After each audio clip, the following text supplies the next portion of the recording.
Good morning, friends, and welcome to our first garden walk and talk of 2025. It's currently mid-April in my Pennsylvania garden. We're now listed as a zone 7A, and I garden on half an acre and sell a small amount of cut flowers at our roadside stand. Right now we are currently standing in the main flower walk, where I do a lot of succession planting in the hopes that we have something blooming all growing season. So right here at the entrance gate, I have a beautiful tulip called Design Impression. It's a pink tulip with hints of orange. As I move the camera slowly along, you'll be able to see some continental tulips are also starting to bloom. Those are the ones that are a dark maroon color. And then if I slowly move the camera this way, you'll see one that is a really dark eggplant purple. That one is called Paul Shearer. Now if I pull us back slowly, I do have a stand-up Pueblo daffodils right behind Design Impression. And I just love how that looks. I really wanted you to be enveloped with tulips when you sat in this bistro chair. We have lots of peonies and alliums and foxgloves to look forward to. Here's an apricot fox tulip returning from last year, along with Negrita double. Some Mount Hood daffodils going over at the moment. I did put together a few daffodil arrangements for inside and outside the house. I'm going to be hosting Easter this year, so I need to put arrangements on all of the tables out here. I added some more boxwoods to the main flower walk, and I want to add one more right after the bench so that we have a boxwood about every 6 feet in the garden, just to help anchor the space. And I'm really excited to see how that works out and how it looks in the winter. Right here we have some Jimmy tulips, and then down below that, Princess Irene.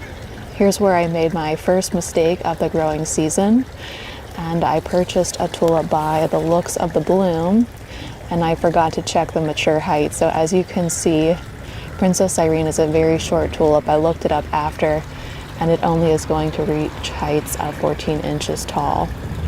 But that's all right. Live and learn, right? So let me just step out of the border here for 1 second.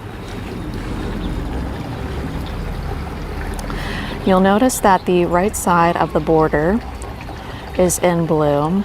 Not quite full bloom yet, but by next week it will be in full bloom. And then the left side of the border is, I would say, about a week away from being in full bloom. That's because the left side of the border is in shade until about 3 p.m.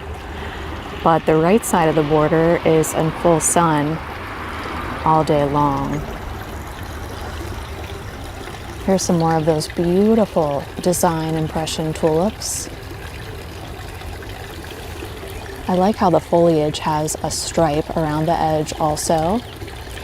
Now I do have Purple Lady mixed in with these tulips, so as these fade, Purple Lady should take over for us. A single Jimmy tulip there. Now I forgot to review my notes, but I believe this variety is called Movada or Muvada, but this is the one that's coming back from last year, and I'm wondering, should I go ahead and pull it? Let me know what you guys think. I really love it. I'm just not sure it matches the color palette I was going for this year. Back behind that we have exotic Emperor tulips.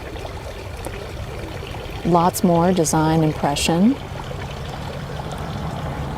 Back behind that we have Barrett Browning daffodils. And I'll get you closer on Barrett Browning. I have some that are mixed back here with Woodstock hyacinth.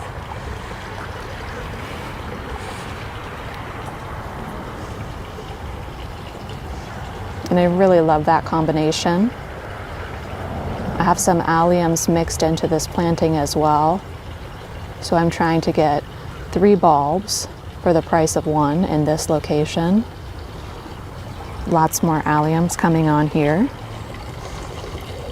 Here's a close-up of a Jimmy tulip. Isn't that stunning? And then here's some woodstock hyacinths that came up around those Movada tulips. And more woodstock on the other side of the border as well.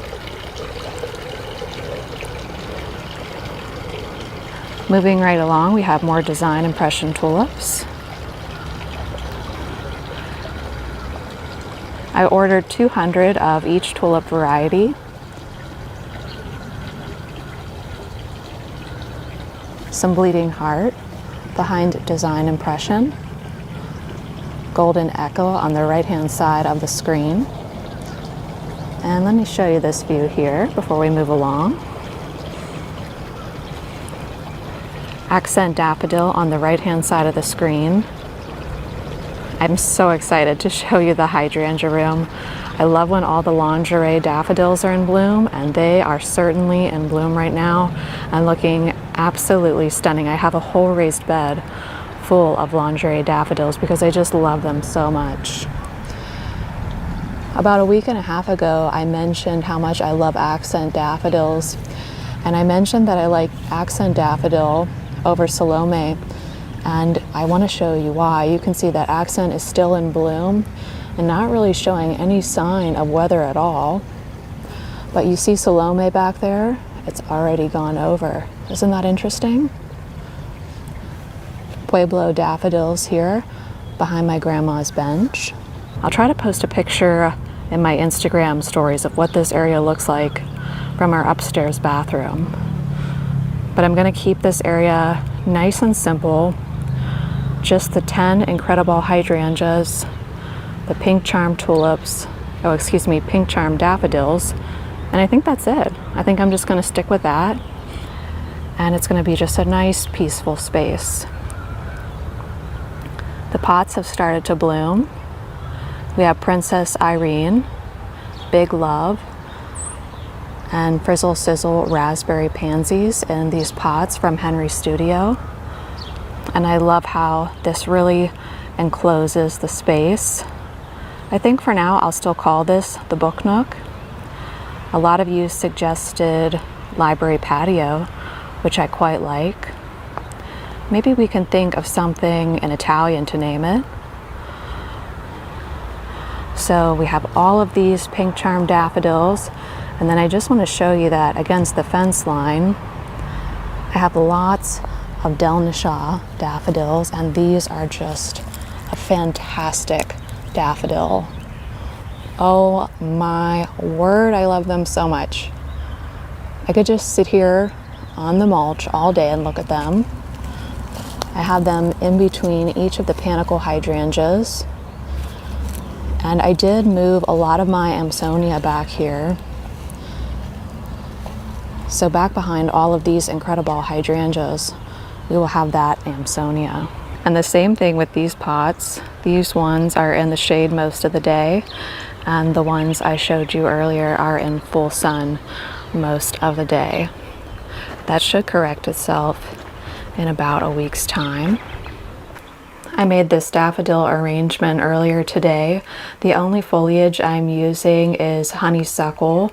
This is an invasive honeysuckle in my area. It just pops up all over the place. So I always try to cut it back and just use it in home arrangements. And we have so many beautiful daffodils in here. We've got Delnashaw, Poeticus, White Lion, and did I pick any lingerie? Yes, it's so hard to tell, but this one is lingerie right here. I'll show it to you out in the garden close up in just one second. I can show you a view out the garden library window to the raised beds. So let's head over there now. In my shorter raised bed, I have the Pride series and the Impression series of tulips. We've got pink, orange, and apricot Pride. And here we have salmon, pink, and orange Impression. These ones we've grown before in the main flower walk. So you can see here pink Impression, orange Impression, and apricot is just coming on there. Oh, excuse me, it's salmon impression. Apricot is the Pride series, so we've got Apricot Pride, Pink Pride, that's definitely my favorite, and Orange Pride, but these are perfect for Easter. And having grown the Impression series before, I thought this would be the clear winner, but after seeing Pink Pride, I mean, let me get really close on this. This has to be the most beautiful tulip I've ever seen. I mean, it is pink, but you're also getting peach, you're getting orange. It's huge, it's tall, and it looks beautiful paired with the apricot and the orange. So I would definitely recommend this. Maybe I'll do this in the main flower walk next year. Let me know what you think about that. Moving right along to a bed that I have been selling. We have the Van Eyck series of tulips. Last year in the main flower walk, I believe we grew Mystic Van Eyck, which is more of a pink. This time I'm growing Orange Van Eyck. Oh, let me get you in focus there. Sorry about that. Orange Van Eyck.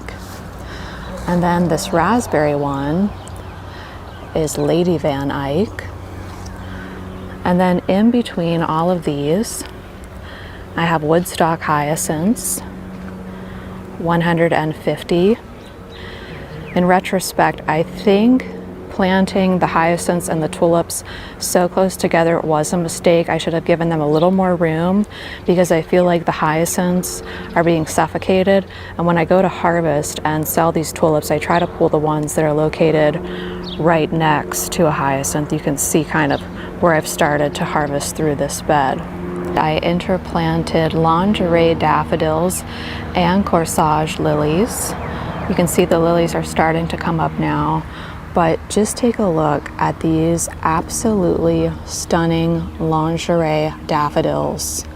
If you are looking for a daffodil to add to your garden, to add to your cutting garden, that will make people stop in their tracks and ask you, what is that daffodil? This is the one to purchase, hands down. It's going to look similar to White Lion in the online pictures, but in person, this one is far superior. I mean, take a look at that. Wow. You just can't put a price on this beauty. The size of the blooms, huge, just huge. Half the size of my hand.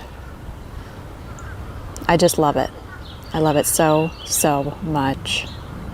So we were back at that raised bed, and I'd like to pop over here to the hydrangea room where I have more lingerie daffodils in bloom and show you something interesting that happened from last year to this year. But first I want to show you our Muscari River that also has minnow daffodils running through it. It looks so beautiful, and once that evergreen screen grows up, this whole garden is going to be absolutely magical. It looks like there's a lot of holes in the garden, but it's filled with bare root perennials at the moment, and they're just not up yet. So let's head in here now. The sun is going down, so I hope you can see the picture all right. But here's some lingerie daffodils that I had since last year. And don't they seem a little bit less yellow and a little bit less fluffy? Now, is that because I cut their foliage off too soon? I'm not sure, but it's just something I noticed. And they're all like this. So just kind of interesting.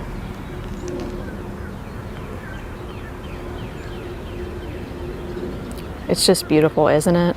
Here we are at the hydrangea room, where we have White Lion and lingerie daffodils in bloom.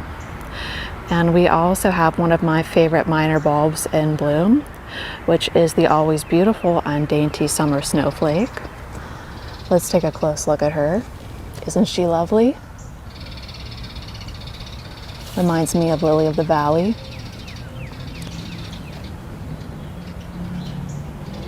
And this area has been such a blessing this year, because do you see this chair right here? For the first time in 9 years, I can sit in my garden and feel like basically no one can see me right here in this chair. trying to find some areas where you can have pure, unadulterated privacy in your garden. That's the only chair that I basically ever sit in, and I'm so thankful for it. Some of our lilacs are starting to bud up now. All the smooth hydrangeas are leafing out. Well, friends, we're losing the light now. But let me sneak into the garden and show you a view that I was enjoying earlier today. Oh, I wanted to show you this. Remember 2 years ago I told you I would leave some Labella Pock in the border and see if they returned in 2 years' time? Well, look at that. They sure did. So the mother bulb bloomed 2 years ago. This is the daughter bulb blooming after 2 more growing seasons. Friends, on our next garden walk and talk, I'll try to do a morning garden walk and talk so that we don't lose the light. So we're just walking through the hydrangea room together.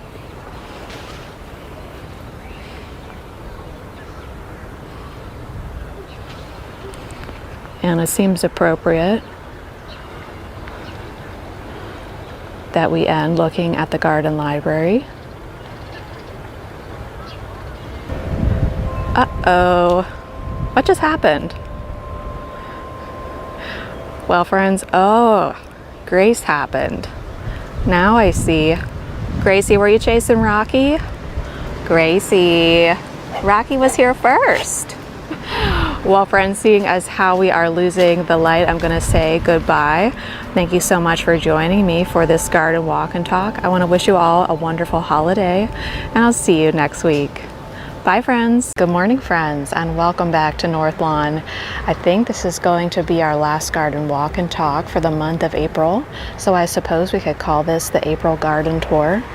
About 90% of our tulip bulbs are in bloom right now, and I think all of the daffodils are in bloom, so I'm so excited to show you around today.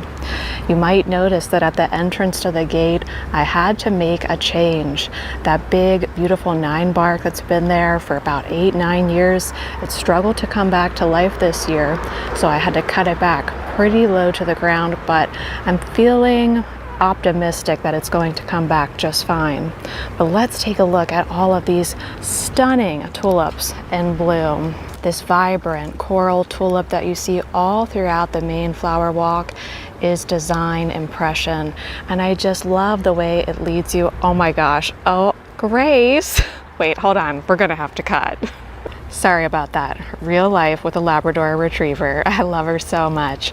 But here we have this beautiful stand of Design Impression tulips. You can see where Grace likes to walk through the tulip bed. I'm gonna go ahead and step outside the gate and then walk us through each side of the border. The tree you're seeing in the distance is a prairie fire crab apple, and I got that at Tractor and Supply for about $20, and I'll make sure and get you a close-up on that tree very, very soon. And I apologize for the traffic today. I'm shooting this on a Friday. Here we have more of those Design Impression tulips.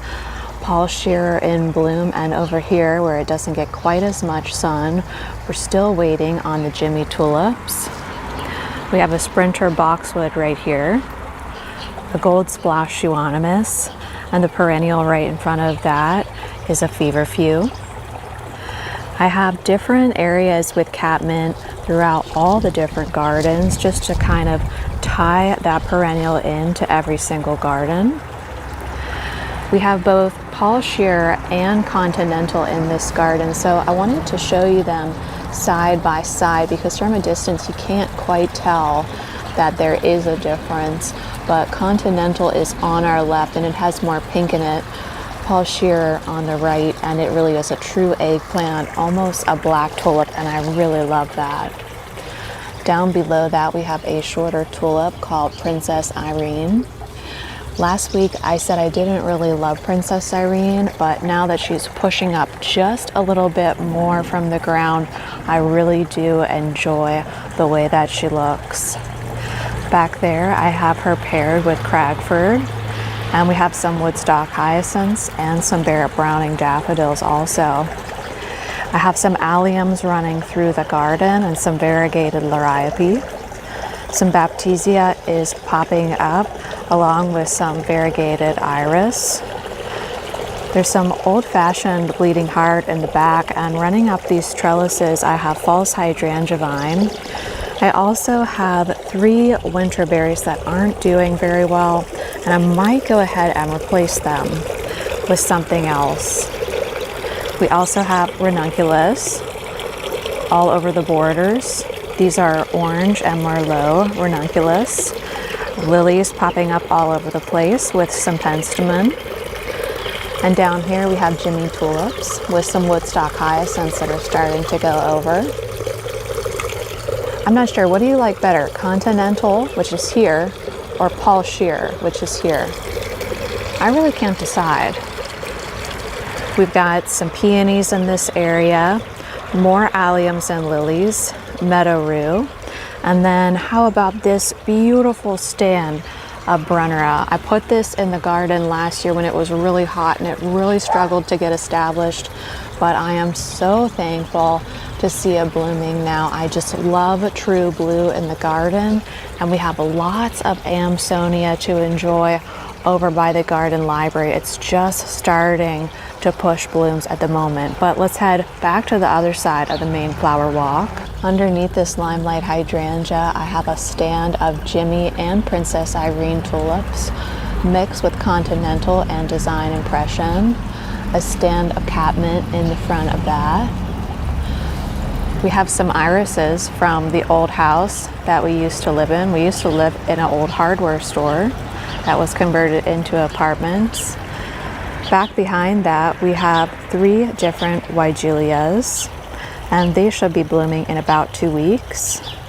I'm trying to repeat boxwoods throughout the border. I need to get maybe at least 1 more, and hopefully then we'll have that repetition that I'm going for. Incredible hydrangea right here.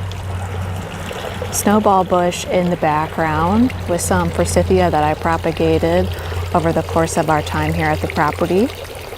The prairie fire crabapple, I think, looked its most spectacular in the silent garden tour with Grace. If you haven't seen that, I would recommend tuning in just to see that tree in full bloom. But I'm really just trying to repeat the same plants over and over here. You'll see some geums and some foxglove amongst the planting.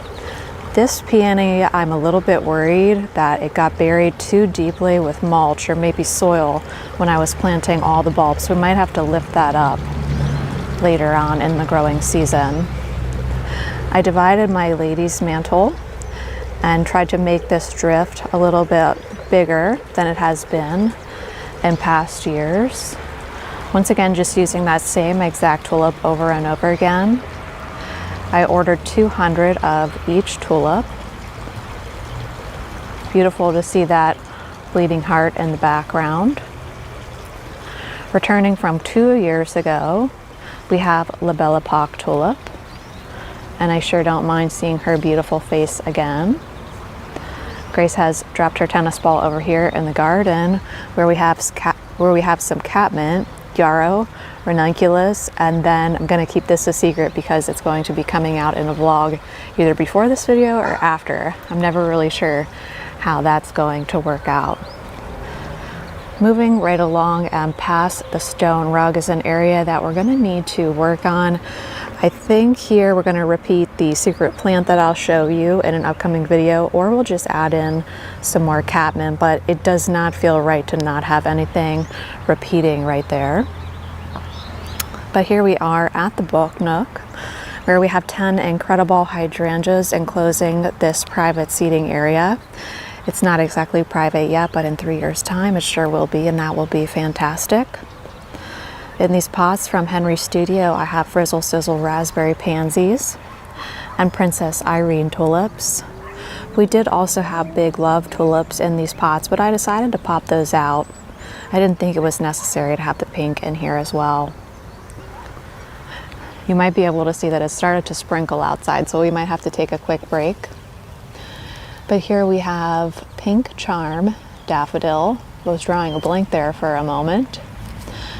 200 pink charm daffodils lining this area, and I did notice that it is quite weather resistant and long lasting.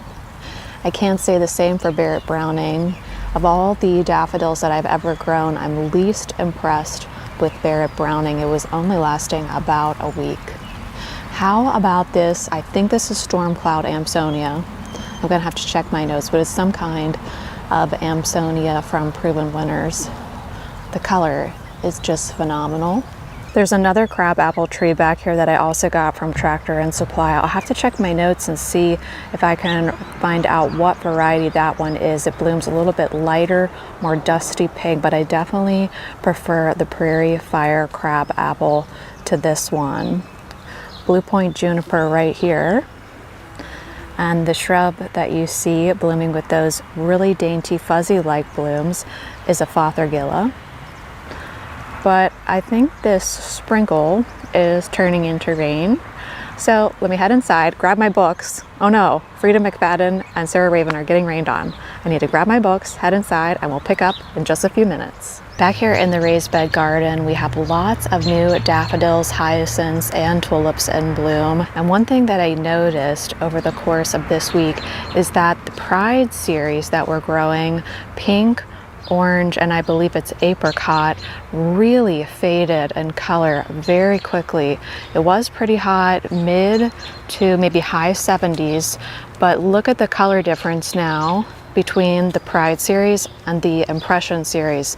The Impression series didn't really lose any of its color, but the Pride series really faded out quickly.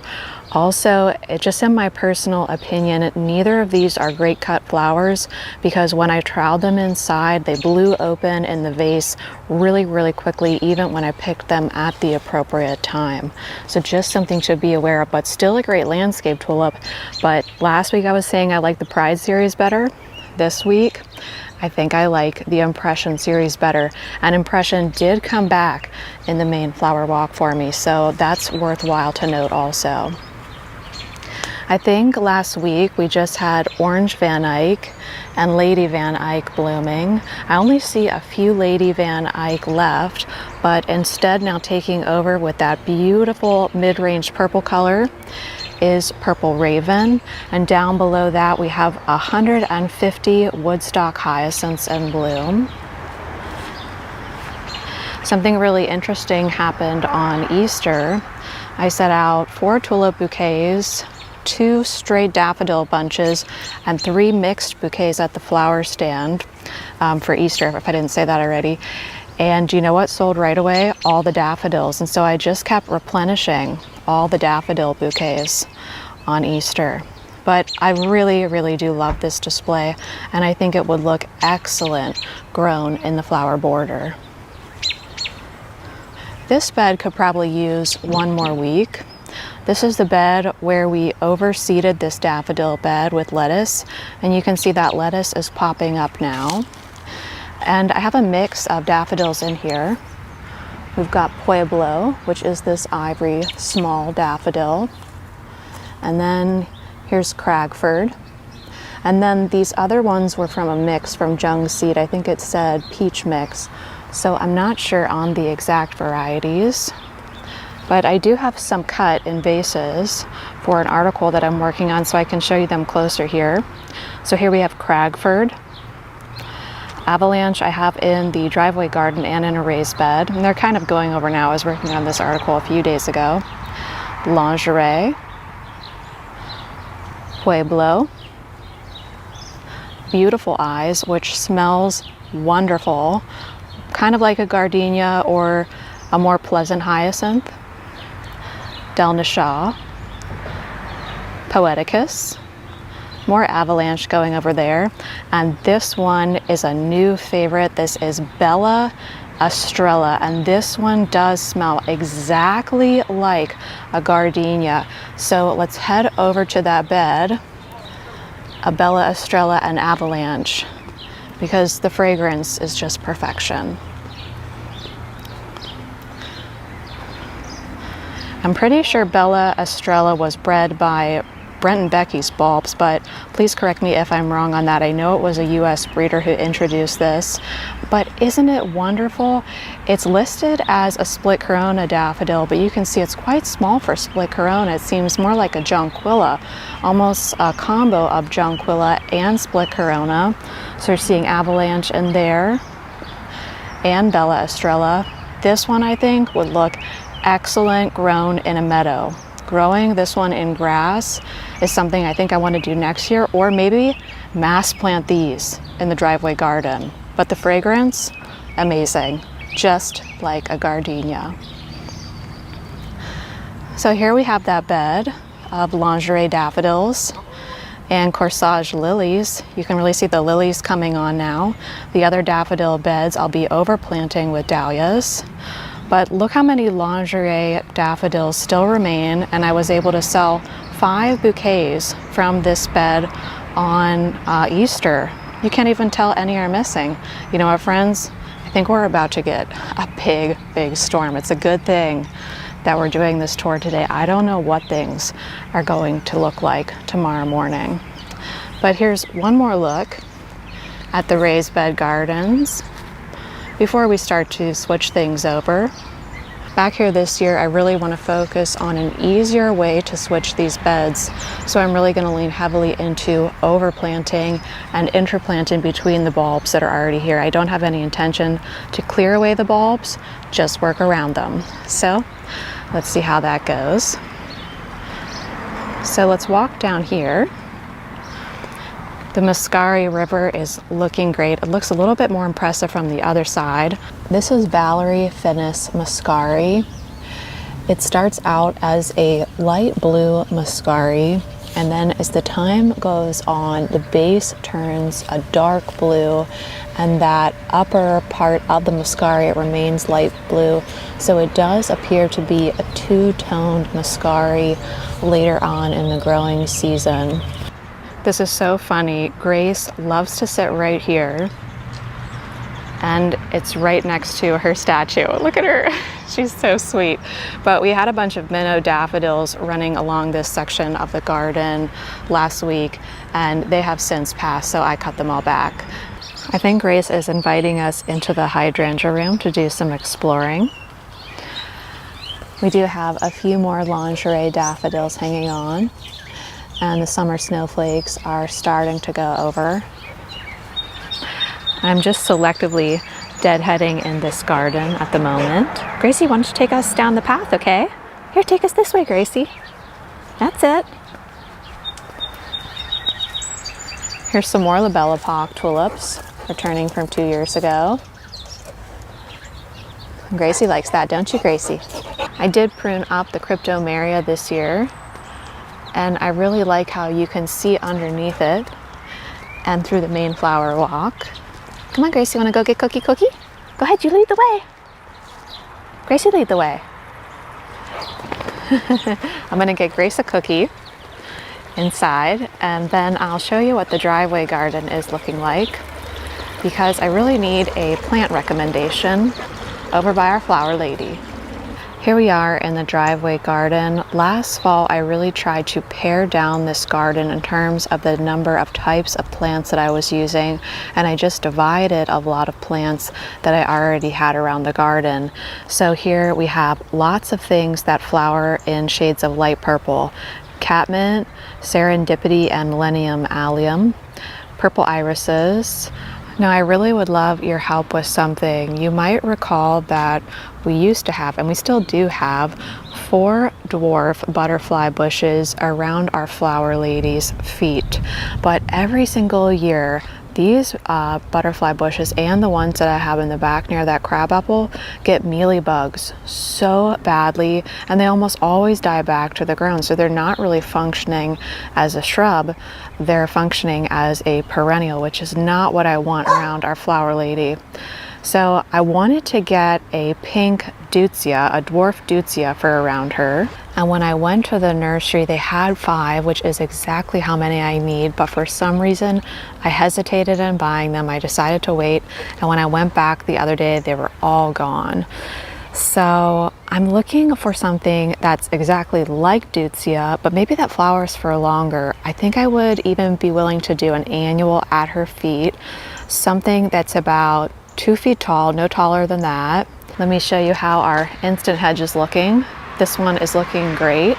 I still have just a few things popping up from before I did the renovation, some older tulips, you can see some ferns in there, but overall everything has come back so nicely up here in the front. Well friends, I think that brings us to the end of today's garden tour. I'm so sorry if it was a little bit noisier than normal, but like I said, I think I'll come back here in 2 days after we have that big storm and do a nice, quiet Sunday morning tour.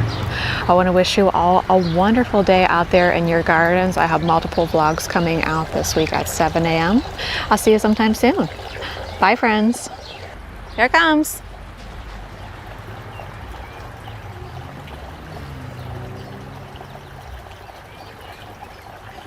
All right, good one. Welcome to our weekly garden walk and talks. I do these Saturday at 7 a.m. Eastern Standard Time on YouTube, and I'm always so thankful and grateful that you join me, Grace, and Rocky in the garden. So let's take a look around all the gardens today because so much has changed since last week. Last week we had those beautiful design impression tulips, but now they're all done. I deadheaded all of them. I'm keeping all of the tulips in the flower border this year, so hopefully we'll enjoy the same show but on a slightly smaller level next year. But now we have this amazing show with Paul Shear, Continental, Jimmy, and Princess Irene tulips, and we even have a few alliums starting to push through. So let me know, do you like it better with design impression or do you like it better without? I just like the fact that it changes so often. So let's take a look at all of these beautiful tulips together. So here we're looking at Paul Shear. That's that beautiful eggplant purple tulip. And the orange tulip with hints of pink is Jimmy. And funny enough, I thought that Paul Shear bloomed slightly earlier than Queen of Night, but I have Queen of Night returning in the driveway garden from other years, and so it turns out that in my area they bloom at exactly the same time. So I think we'll take a closer look at the alliums next week. I have one random Amsonia popping up right here, and I think I need to add some more of those into the garden. I picked a vase of Snowball by Burnham last night and I just love the way that looks. I'm going to walk through the flower garden right now to show you the entrance. The other question I saw last week is about how many of each tulip is planted in this area. There's 200 of each variety, and I'm really happy with that amount. I think what I want to do next year is add in Camassia into the back portion of the border. Now that I pruned this 9 bark back, which at first I was a little bit sad about, but then I immediately was happy because look how much bigger this entire left hand of the garden feels. In fact, let me actually pull us back outside of the gate so that you can really see how much bigger this area looks. And now we can even see all the way through to the library. And we still have a 9 bark on the right hand side of the gate to enjoy. So even though I had to cut back that older 9 bark this year and let it recuperate, we'll still be able to enjoy some 9 bark flowers right here next to where I'm standing. But oh man, I just love this color palette right now. Something about this really, really speaks to my heart. The color to me is not overwhelming. This is the exact orange and purple that I've really been going for. I think once we hit late summer last season, the orange I was using was too red. This is really the orange and purple color scheme that I'm after. Princess Irene is starting to go over now, so I am really glad we have these Jimmy tulips to enjoy. Let's take a closer look. Continental on the right hand side. Princess Irene is the orange tulip that's shorter, that has a little more yellow in it. Jimmy has the pink. And then Paul Shearer here. Oh, just phenomenal, isn't it, friends? Just phenomenal. Doesn't it make you so thankful to have a garden? How's everyone's gardens doing this year? Everything come back for you all right? I did lose a number of things, and I think it might have been due to wind versus cold. Although we did get down to 0, but I lost an inkberry, and a lot of my older shrubs, just large portions of them, didn't come back.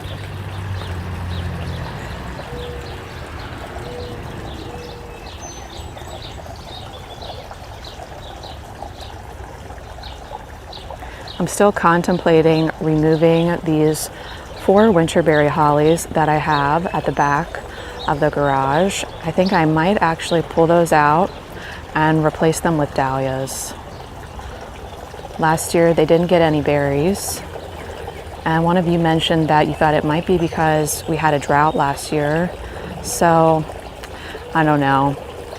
I don't think they provide enough flower power in the main flower walk. It might be time to do something else.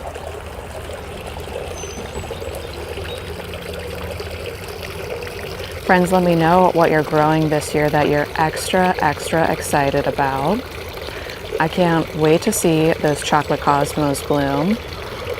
A number of you mentioned that you have chocolate cosmos and that you store them just like dahlia tubers and that they really do smell like chocolate. It's too bad we can't have smell-o-vision here on YouTube. Well, Rocky is currently wrapping himself around my legs, so we'll see if I can move forward or not. Some of you were asking for a closer look on the Brunnera, so let me get in there for you. I'm not sure if this is Jack of Diamonds or Jack Frost, so if you can ID it via the leaves, please let me know. And I also added in a ton of meadow rue last year. I think it was something like, I don't know, 18 meadow rue plants, and that's a light purple meadow rue. So I can't wait to see that bloom. That's all throughout the main flower walk. We have another kind of Amsonia right next to the bench. We saw a storm cloud at the entrance to the main flower walk. I'm pretty sure this one is called Butterscotch. Once again, I had a few of these not come back very well. I think they'll be all right in time. Okay, now let's take a look at the raised bed garden where I have done some flipping this week.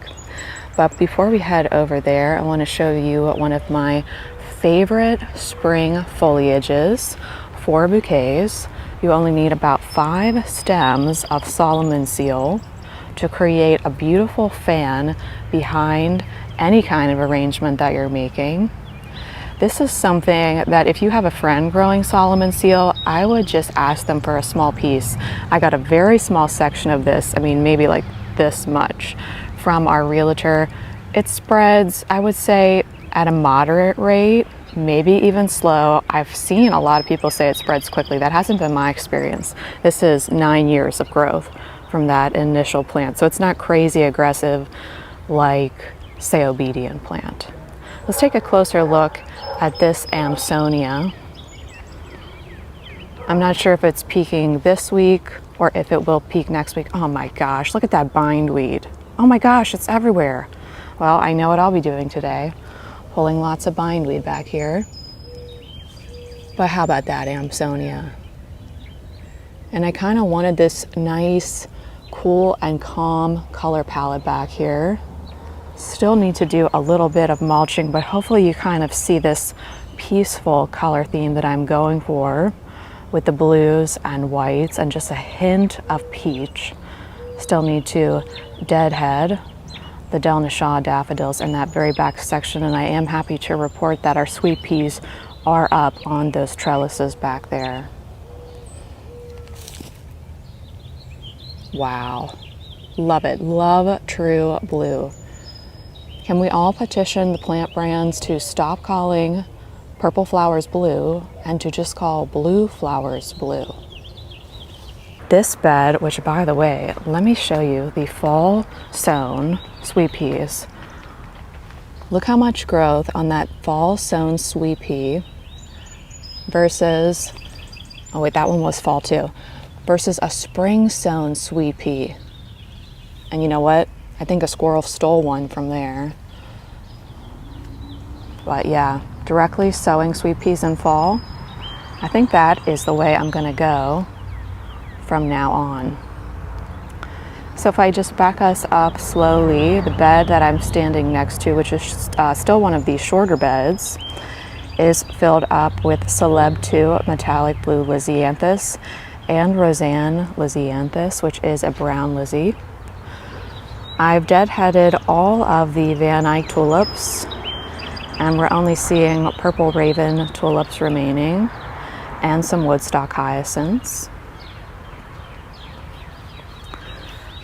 This bed, where I have a mixture of daffodils, I've got Pueblo and a peach mix and Cragford. I also have lettuce growing down below it. And it's interplanted with my Sherry and Grace Dahlia collection.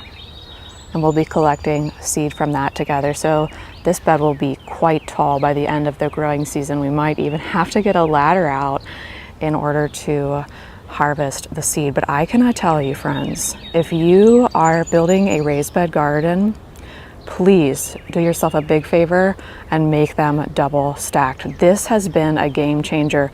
When I planted the Lisianthus in that short bed, which was just yesterday and the day prior, I couldn't believe the difference on my body, being able to stand up versus having to constantly squat down and move around the bed. Wait till you see the sun disk daffodils in the Muscari River. I'm so happy I added in 2 different daffodils to the river, because then we get multiple shows. Anyway, we'll go over there in a second. This is where we had the lingerie daffodils, and those are all gone now. The bulbs are still in the bed, but the flowers have all been harvested. Now we're looking at corsage lilies. This bed of avalanche and Bella Estrella daffodils is underplanted and interplanted with stalk. That's a brown stalk, and you can't see them right now, but we also have 6 large dahlia tubers planted in the front section of this bed. So down here we have sun disk daffodil. So within the Muscari River, we had minnow blooming first, then Valerie Finis Muscari, and now sun disk. We have 2 reblooming lilacs that are in flower now.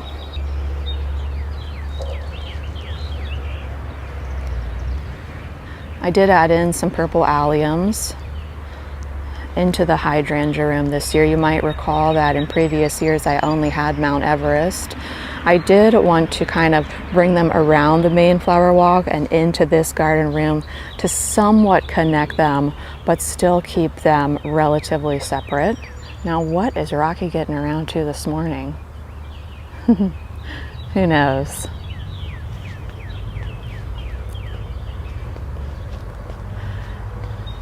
These reblooming lilacs, they have a very, very subtle fragrance. But if you buy one of these and you think it's going to smell like those old-fashioned lilacs that we all grew up with, it's really not quite like that at all. You have to really stick your nose in there to smell the fragrance. But you know why I like these? They don't get powdery mildew. Well, friends, thanks so much for joining me for today's garden walk and talk. I didn't show you the driveway garden because I have a secret project going on over there that I'm going to show you later this week. I think it's going to come out Wednesday at 7 a.m., but I've decided to plant something over in the driveway garden that I have been terrified to plant for years and years. Can you guess what it is? Good morning, friends, and welcome back to Northlawn. I hope you're all having a wonderful May so far. I just returned from a few days at the Biltmore. Well, actually, let me rephrase that. I've been home for about a week, but it's been raining non-stop for 7 days, and it's going to rain again today. So I'm going to take you around all the gardens this morning and show you what I'm hoping to do in between rainstorms. I also want to make sure I show you the driveway garden because the bearded iris over there look beautiful, but with all the rain, they're quickly fading. I thought we'd start here at the stone rug, where we have some gorgeous pinball wizard alliums in bloom. I love the size of this allium. I love the bloom size. I love the height, and the foliage dies back very nicely on that particular allium. We've got some Amsonia in bloom right now, and I see I have some weeds popping up that I need to take care of. It looks like, you see that pokeweed right there that's about 2 feet tall, and that tree of heaven right here. Let's see if I can get my finger in shot. See this tree of heaven right here? I couldn't even see those when I left a week ago. It's crazy how fast everything grows. The catmint has started to bloom, and it is looking just gorgeous. I did accidentally plant too many ranunculus within this small section right behind the catmint, so I need to pop some of those out and put them in the main flower walk whenever the rain lets up for a few days.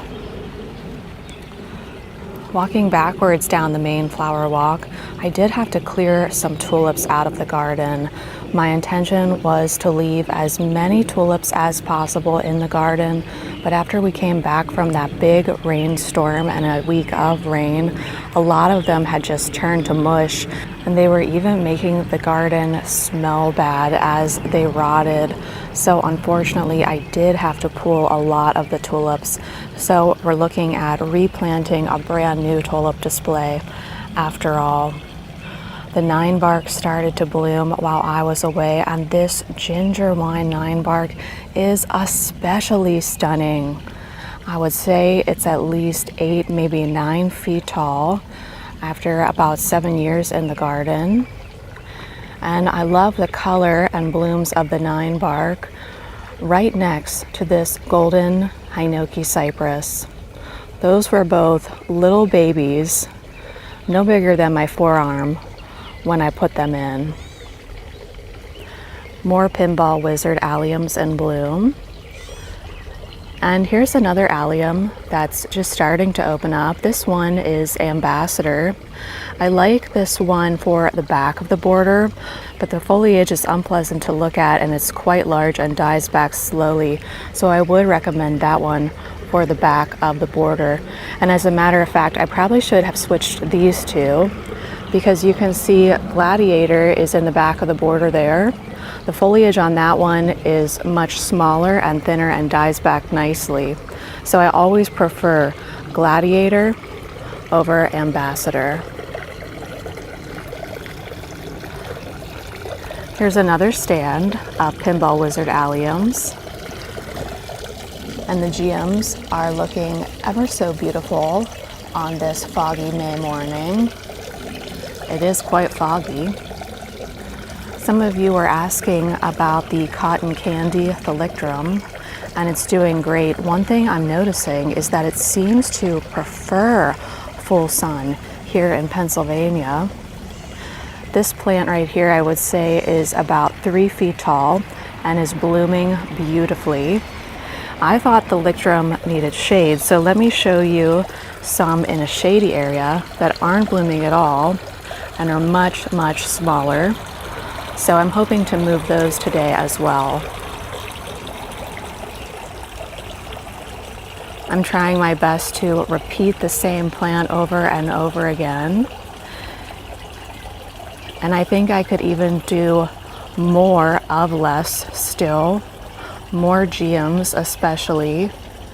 We added in 6 more geums into the flower border a few days ago.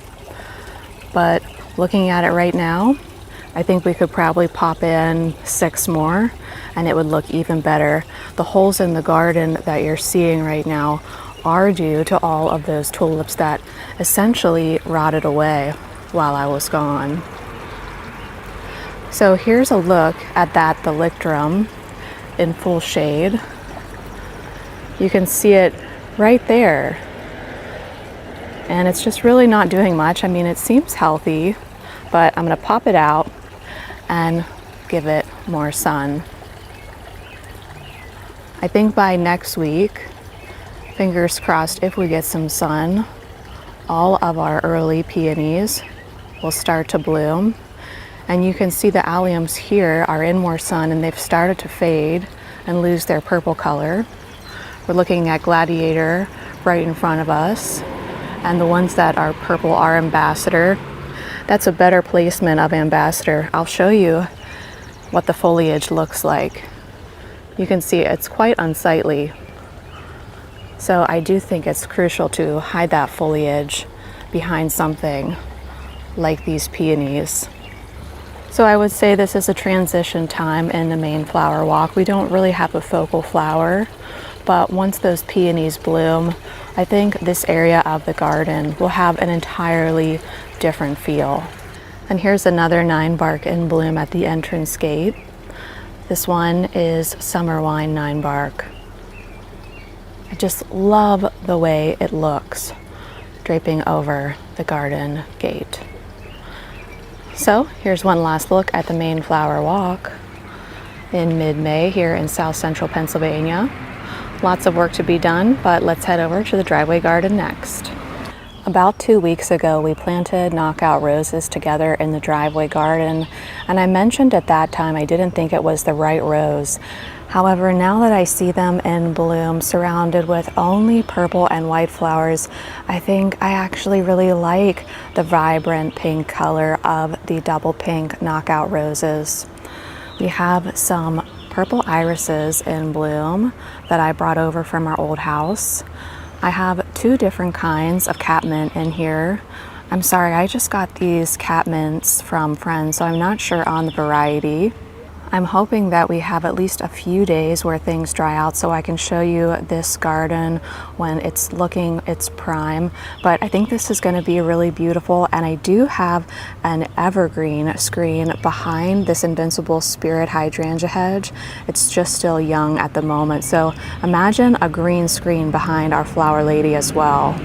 I might consider putting the dark purple iris in the main flower walk and switching them out with more light purple iris so that we have just one iris over in this garden. But this Ozark Rebounder iris sure is beautiful, isn't it? The dark purple color just takes my breath away. And let's move closer to this beautiful iris called Persian Berry.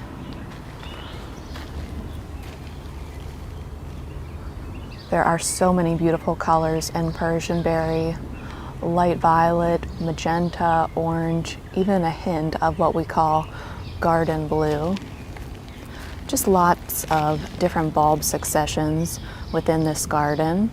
And in terms of how these gardens connect, there's my car right there, and you can see back to the garden library right through that opening. Gorgeous. I think the driveway garden has become more of a formal garden over the years, and I really like that. I think this is a nice place for a formal garden. The front yard is very formal.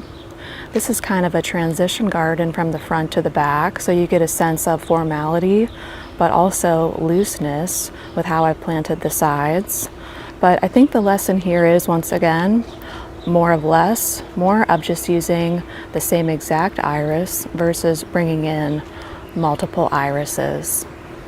We started our tour today over at the garden bench, and you can see through this window in between the Coosa dogwood branches that it's a really nice view to that bench.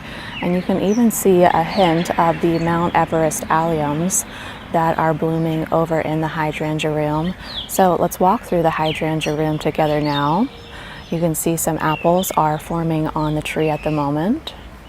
I added in some gladiator alliums into the hydrangea room this year, but it appears that they faded during the period that we were gone. However, the Mount Everest alliums, which is the white allium, or which are the white alliums, are still looking great. Maybe I should add more Mount Everest alliums into other areas of the garden because they really do shine in the morning and in the evening. Isn't that lovely? Do you like white alliums? There are some coral charm peonies in this garden also. Closed up in the morning, but these will be open once the sun comes out. That's usually the first peony to bloom in the garden. It's also worth noting that the foliage on Mount Everest is very pleasant. It doesn't really have a bothersome appearance when dying back like the ambassador alliums do. Gracie, what is your favorite allium? Do you like Mount Everest? Do you like Gladiator? Do you like Ambassador? Do you like Pinball Wizard? Okay, you think about that and get back to me. I'm going to be adding some better boxwood into the garden, so some areas where you see holes that look a little silly, I'm reserving those places for boxwood. I also did order 40 more dahlias from Longfield Gardens, and I ordered all the same dahlia, so we're going to go ahead and mass plant that dahlia in the main flower walk in all the other areas where you see holes appearing. And I want to run something by you. I ordered enough to plant one in between every single Incredible hydrangea. This is a 4-foot tall raspberry colored dahlia. I'm thinking we would just pop one dahlia tuber in between each hydrangea, right where these daffodils are dying back. Also, I'm so happy with the choice of the pink charm daffodil. The foliage still looks nice. I need to leave this foliage up for another month. So something I'm always thinking about when it comes to bulbs is not just the bloom, but how does the foliage die back? Does it die back nicely, or does it look really unsightly dying back? Pink charm looks beautiful, and once it starts to turn, I'll update you on that. So what do you think? Should we mass plant the same exact dahlia in the book nook and just try it for 1 year? I feel like we should. I feel like this is our one chance to go ahead and do that, and I think it would be fun. I've got tons of weeds popping up in the gravel. I'm gonna have to get out here with some hot boiling water and take care of those. Hopefully, as I stand back here, you can see how all the gardens connect. This path takes you to the main flower walk. This path takes you around the hydrangea annex, over by Grace's garden, and back to the hydrangea room, which purposefully is hidden from sight from multiple areas of the garden. I have always wanted one area that's a completely secret garden. And then the path here takes you over to the book nook and the garden library. So let's see what the day brings. Let's see if we get a big storm, and I'll see you this evening after hopefully I was able to get a little gardening done. It's about 7 o'clock now, and friends, I did not get any gardening done today. I spent most of the morning at the vet, and I need to ask for all your good thoughts and prayers for Grace. Right before we left for the Biltmore, we noticed that she was not putting her full weight on her right foot. I thought maybe she stepped on a bee or something. But when we got back, it became very clear that we needed to take her to the vet. We took her today and found out that she has a partial tear in her right leg. And the craziest thing that the vet told us is that she suffered a full ACL tear in her left leg when she was a young lady, probably around 1 year old. And that ACL tear, which we didn't know about, did not heal properly. So we are going to be taking her to a specialist on Tuesday that's going to fit her for a cast, and then they're going to put her in a brace to help ensure that this partial ACL tear heals properly. So please send all your good thoughts and all your prayers for her, prayers for peace, prayers for healing, prayers too that she will just not move so much. I have everything gated off. I'm really trying to just keep her on the same level as much as possible, but she's a very high energy dog. So I don't even know what to say, friends. I just feel so bad. I love her so much. I'm sorry to end this video on a bad note, but probably I'm a little bit behind in my editing. Probably 2 videos from now, you're gonna see her in a leg brace. So friends, thanks so much for joining me and Grace in the garden today, and we'll see you sometime soon. Gracie, do you want to say bye to our friends? I think Gracie needs to take a little rest. It's been a hard day. Bye, friends. Good morning, friends, and welcome back to our weekly garden walk and talks. It's currently the first Saturday in June, and the hydrangea room is starting to come into bloom. I think it will be in full bloom in about 2 weeks. But since you've seen the garden last, the ranunculus have started to bloom. We've got snapdragons and lilies to look at. The penstemon are blooming and looking absolutely fantastic. So let's take a walk around the garden together. Here in the hydrangea room, I have a mix of pink, white, and green hydrangeas. And as I said, the main show will be in about 2 weeks. But we do have some lovely martagon lilies in bloom at the moment. The hellebores are still blooming, and we also have some astilbe. Right here we have Alberta morning martagon lilies. Martagon lilies face downward and have a subtle sweet fragrance and small dainty blooms. I absolutely adore martagon lilies. They take a little while to get going. In fact, I think the year that I planted the martagon lilies, they didn't bloom that year. It took them 2 years to really come into their own. As you can see, a lot of the hydrangeas are starting to bud up, and I cannot wait to see them all in full glorious bloom. Over here we have some penstemon in bloom. And I didn't do much in this garden this week. I did start to clean up some of the dying daffodil foliage, but I haven't mulched this garden yet, and I haven't added anything into the garden. I think we could use some more penstemon on the right-hand side, but my main focus this year has been just relaxing and enjoying time with my family in the garden. And I've been trying to save a lot of money too. We have some Orlea grandiflora in this garden. This is self-seeded from years past,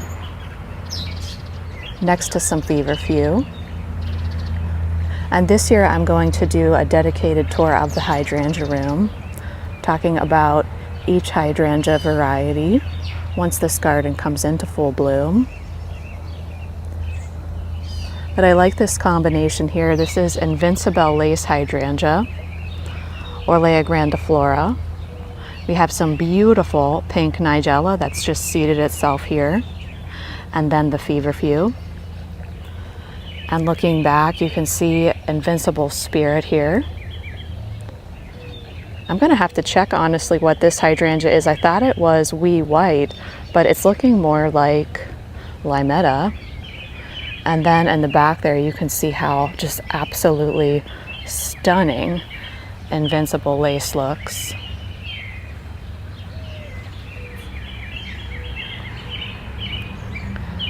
Sensation Honeysuckle is coming in and out of bloom at the moment. But I really like that pop of light purple that penstemon brings to the garden. Maybe if we have a good day at the flower stand today, I can go ahead and pick up maybe 3 more penstemon and add them into the garden. The Mount Everest alliums have completely lost their color now and turned to seed heads. So that's how the hydrangea room is looking.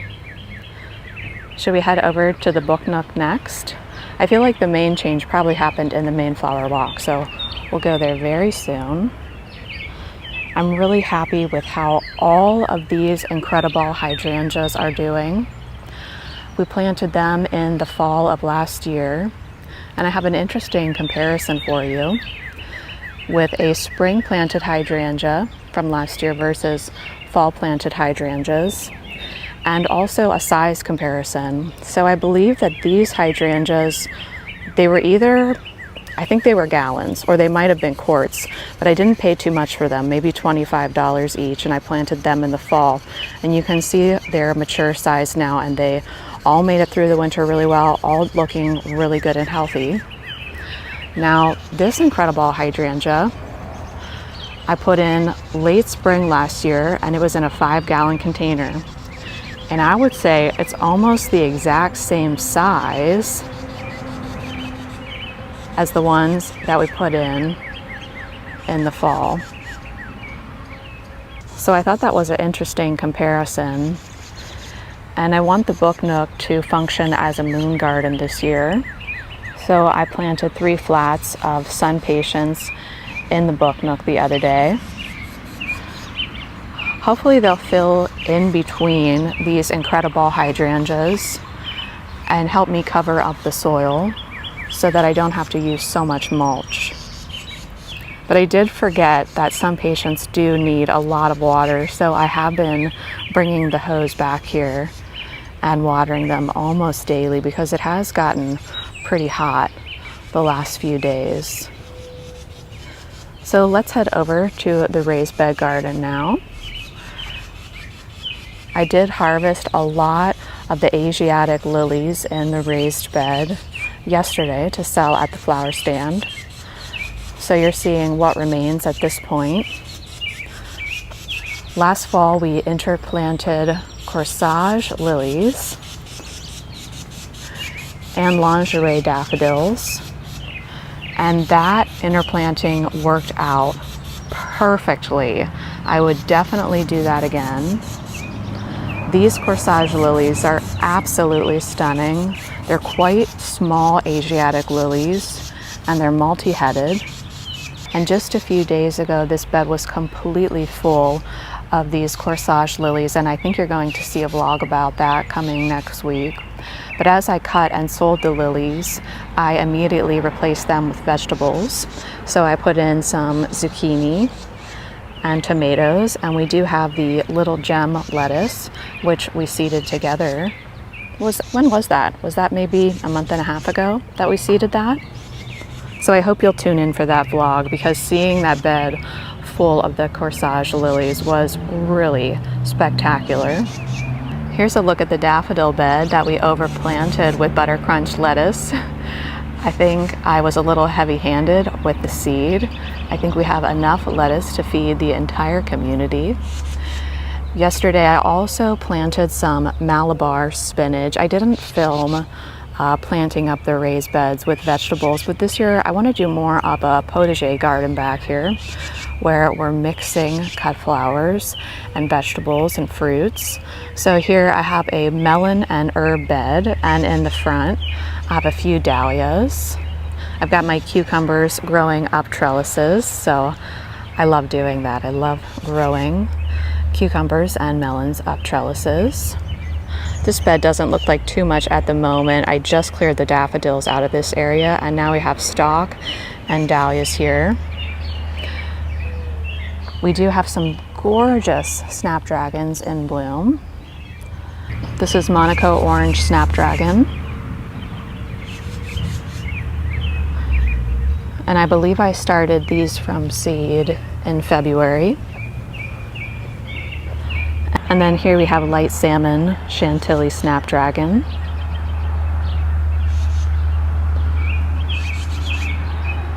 The sweet peas have started to bloom. And these were the ones that we directly sowed in the fall. You can see them coming on there right now. And behind me, the bed of Leucianthus is doing good, but it doesn't really look any different than it did in the months past. So here's a look back from the back right-hand corner of the book nook. It's so nice to have this space to just relax in.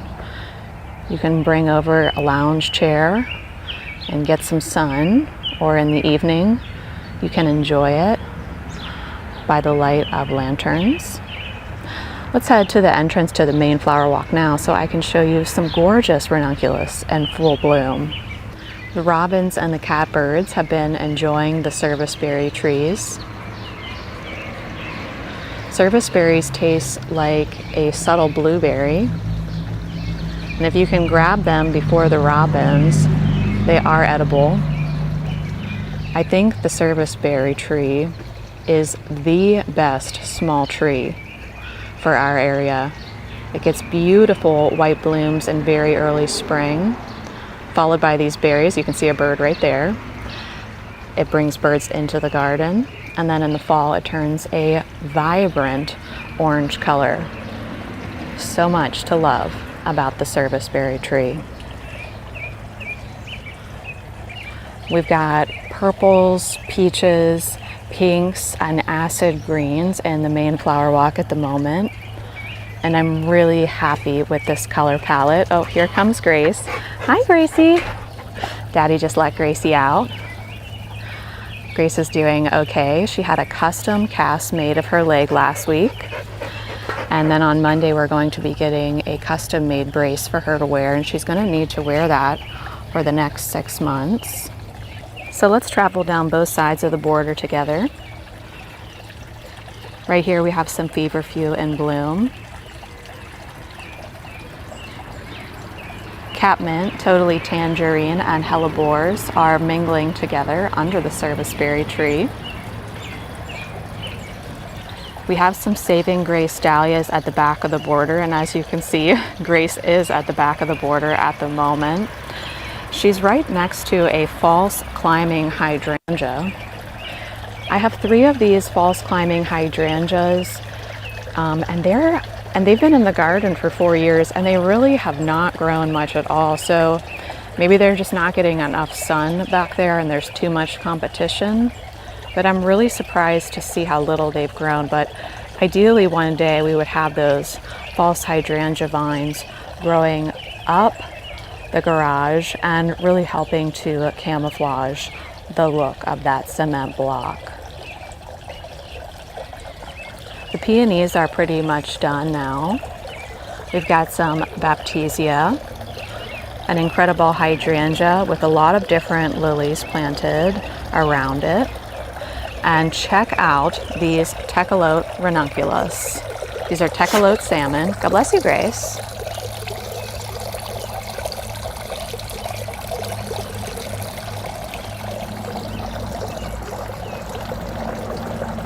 Gracie, do you need a water bowl out here? Gracie, I'll bring your water out here. You don't need to drink that water.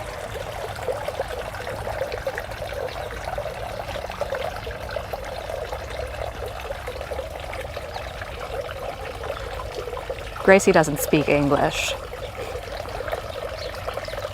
Anyway, these tecolote salmon ranunculus are just phenomenal, and honestly, they look even better in the sun. Gosh, Grace.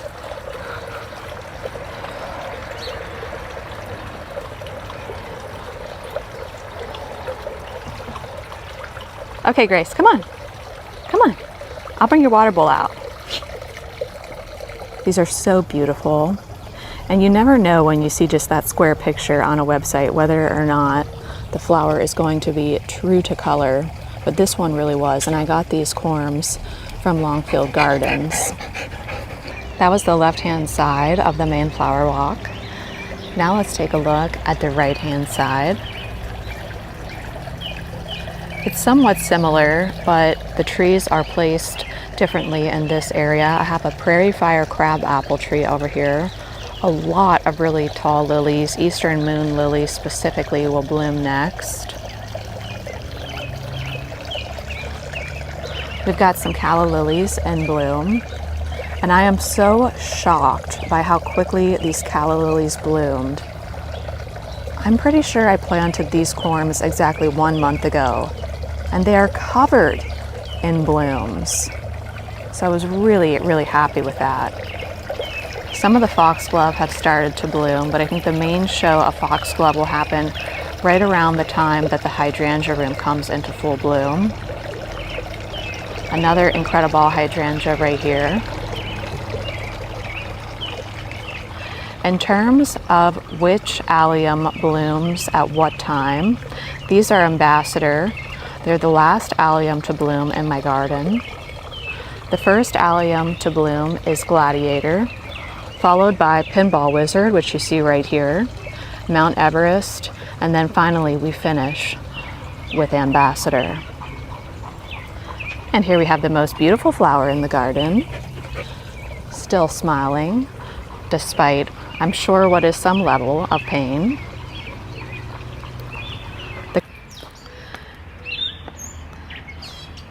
Grace, what you got? You got my slipper? Okay, bring the slipper this way. Okay, let's bring it. You want to show Daddy? Good job. Bring it this way.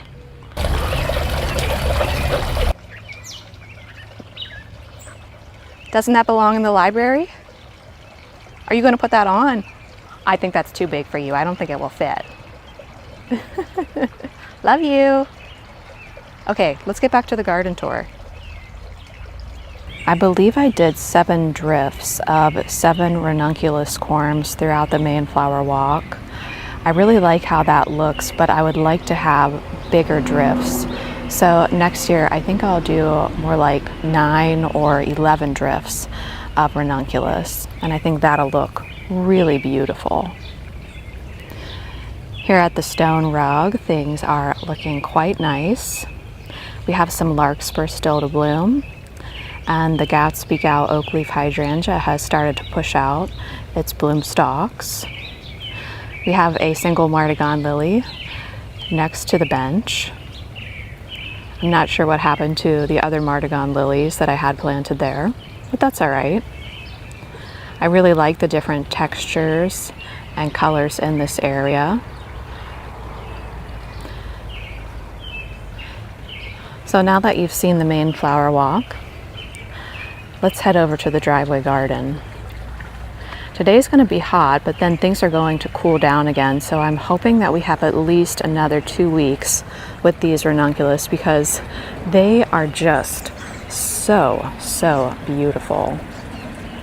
Some ladies' mantle there on the left-hand side of the screen.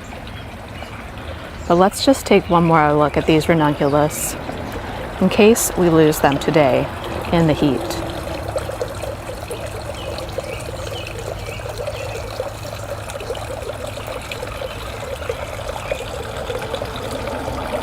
The allium color is starting to fade away here in the driveway garden.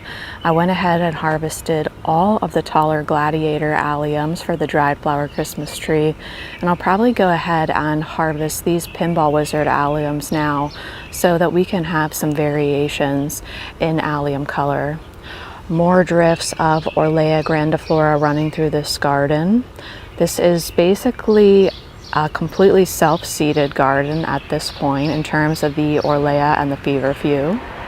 I'm mixing in lots of catmint into this garden, and our hedge of invincible Spirit 2 hydrangeas will be in bloom in about 2 weeks, and that is just a sight to behold. This year I added in lots of light pink lilies into this garden, so it'll be really a beautiful light pink show, and I'll probably go ahead and maybe harvest all of the roses at that point so that the show is truly just a light pink show and doesn't really have any vivid colors at that point.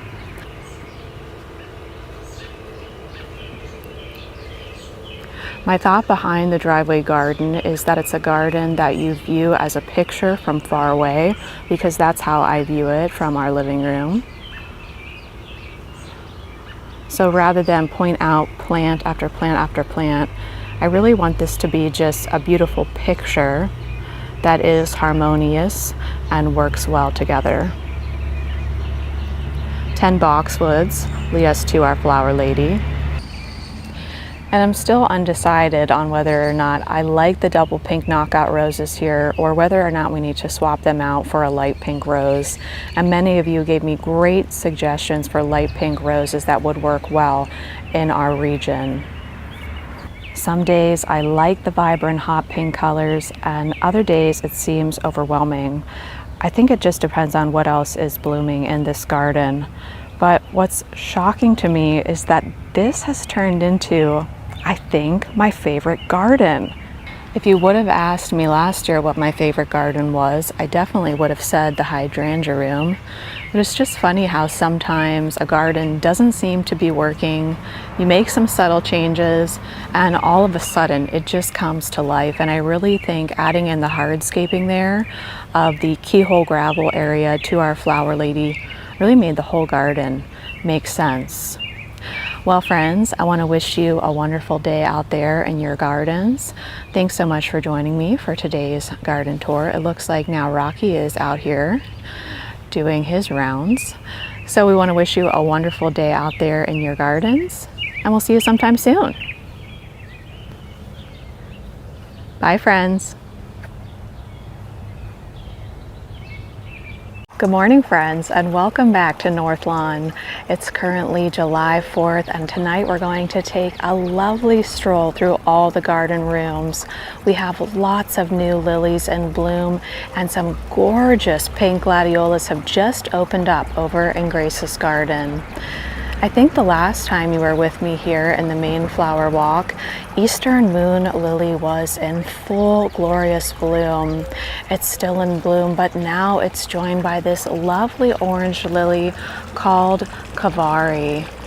It just looks like a beautiful summer sunset when you look down the main flower walk.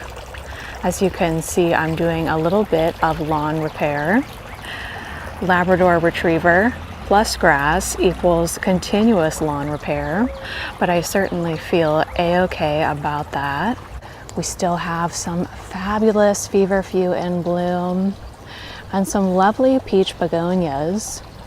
This particular variety was marketed at our local nursery as being able to handle a full sun position, and so far, so good on that promise. Next week, we're going to have Rose Lily Samantha joining the party and gracing us with another color here in the main flower walk because she's a beautiful double oriental lily, a pink oriental with flecks of deep raspberry. But you guys know how much I love orange in the flower borders. And so this combination of Eastern Moon Lily up top, Kavari in the middle, and then the purple from Roseanne Geranium down below is just making me so happy. And I'll be thrilled to take you on another tour next week so that we can all share in the beauty of those rose lilies together. I can't recall what color the book nook was the last time I saw you. We had a really hot week, and so all of the incredible hydrangeas bloomed, and they're a beautiful white color when they first bloom. But just like Annabelle right next to me, the white, especially when it's hot, quickly fades to green. And I think I almost prefer that lovely green color. And here's another beautiful green hydrangea. This is Gatsby Gal Oakleaf Hydrangea. It starts out a creamy white, quickly fades to green before eventually turning brown. I think this year I'll go ahead and prune off the blooms once they do turn brown. But right now I really love the different colors and textures that we're getting with Gatsby Gal, Annabelle, and then over in the hydrangea room, which we'll go through next, and that's where Rocky is taking a nice nap, we have lots of gorgeous smooth lace cap and smooth mop head hydrangeas in bloom. The pots have really started to come into their own. I did go ahead and pick up a fertilizer. I used Neptune's Harvest. This lantana that I was using in the pots at first wasn't blooming much at all. But after using the fertilizer, it does seem like they are pushing out a lot more blooms. There's just something peaceful, calming, and serene about using the same plant over and over again. And so I'm really glad I stuck with just the heliotrope and lantana in those pots this year. As we circle around the book nook together, you can really see how those beautiful, incredible hydrangeas have started to age and turn a lovely lime green. And they're underplanted with a white sun patient. Let's take a look at what's going on in the raised bed gardens. Still not in peak bloom over here, but some nice things to look at nonetheless. We have a couple dahlias that have started to open. The watermelon has gone crazy and is trailing all over the place. We've got some serrano peppers, round pungri, lemon drop, which that particular plant isn't looking great, but I grew a lemon drop pepper at work, and it is a fantastic pepper, and it will put out tons of peppers really late in the season. This pepper is called Gypsy. This bed, I have nasturtiums in the front, dahlias second, 2 specialty cucumbers. It appears that I did not put enough mulch in between my raised beds this year, but here's a look at the lisianthus starting to push up its beautiful blooms. I think still about 2 weeks until the lisianthus is in full bloom. We've got some basil, an eggplant, a small watermelon, that one's sugar baby, parsley, thyme, more parsley. Back here is where I have the Malabar spinach, which is supposed to quickly ramble and travel up these 2 trellises.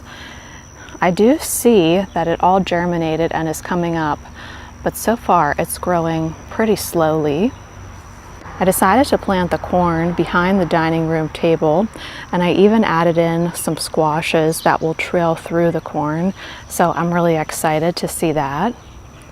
I planted some lantana in this bed for the pollinators.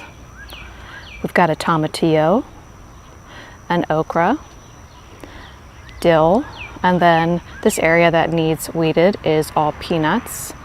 I'm really excited about growing peanuts this year. This bed has my citronella, tomatoes, sorrel, and I think I did see that we have a zucchini already. I might have that for breakfast tomorrow with some eggs. And then in the front, I have leeks. Over here we have a cantaloupe, and then more nasturtiums in the front of those 2 beds. But here is what I am most excited about in this week's garden walk and talk. It's over here in Grace's garden, which is where I threw a bunch of extra cut flower seeds, cut flower transplants, and bulbs. Now friends, are you freaking out as much as I'm freaking out over the color of this gorgeous gladiola? This gladiola, like all my bulbs, is from Longfield Gardens, and it's called Wine and Roses. Sometimes people ask me for a favorite Barbie pink flower. I never really know what to say because it's hard to ID a flower that is truly Barbie pink, but I think I might have found it with this stunning Wine and Roses gladiola. And I love how our apricot straw flowers are just peeking in and amongst these gladiolas. This is my kind of garden right here. Loose, free-form, tons of cut flowers, full of lovely color. This is definitely a gladiola I want more of, because what else do you need in life aside from this stunning gladiola being visited by the pollinators? Oh my friends, it's just adorable, isn't it, to see the pollinators go into the blooms? I think the Hydrangea Annex looks exactly as it did the last time we saw it, so we'll just bypass that quickly. But it is nice to see that the Invincibelle ruby hydrangeas are still maintaining their color. As we travel down Grace's garden and through the hydrangea room, you'll be able to see that my favorite smooth hydrangea, Invincible Spirit 2, has lost the majority of its color. But thankfully, Invincibelle Mini Mauvette and Invincibelle Ruby have held their color and really are giving us that beautiful pink hue continually all through June and all through July. They won't really fade until late August. It looks like Rocky is taking a nap in the hydrangea room. what better place to take a little siesta than in a room full of hydrangeas? That must be ever so relaxing.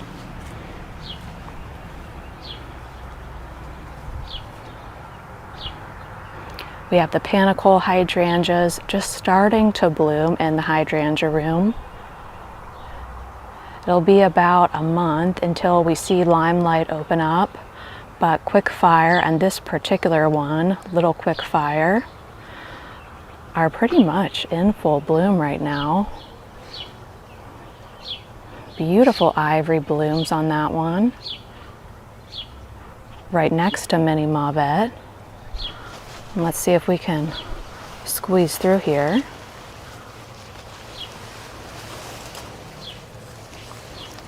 To see a view of the garden library and the book nook. I think Grace and I will sit out here this evening and hopefully catch some fireworks.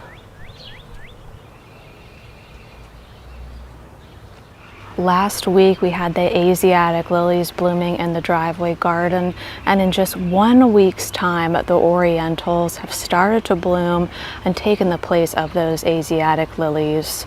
The shorter one that you're seeing with the deep strawberry blooms is called Tasman. That's supposed to be an improved version of Stargazer with larger blooms, and it said on the website they were more upward facing blooms. I would say they're upward.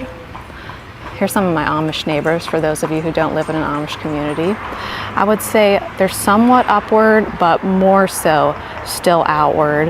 And these are still quite short because it is their first year in the ground. I believe they end up being about 6 feet tall. Here are a couple lilies that I am really loving this season.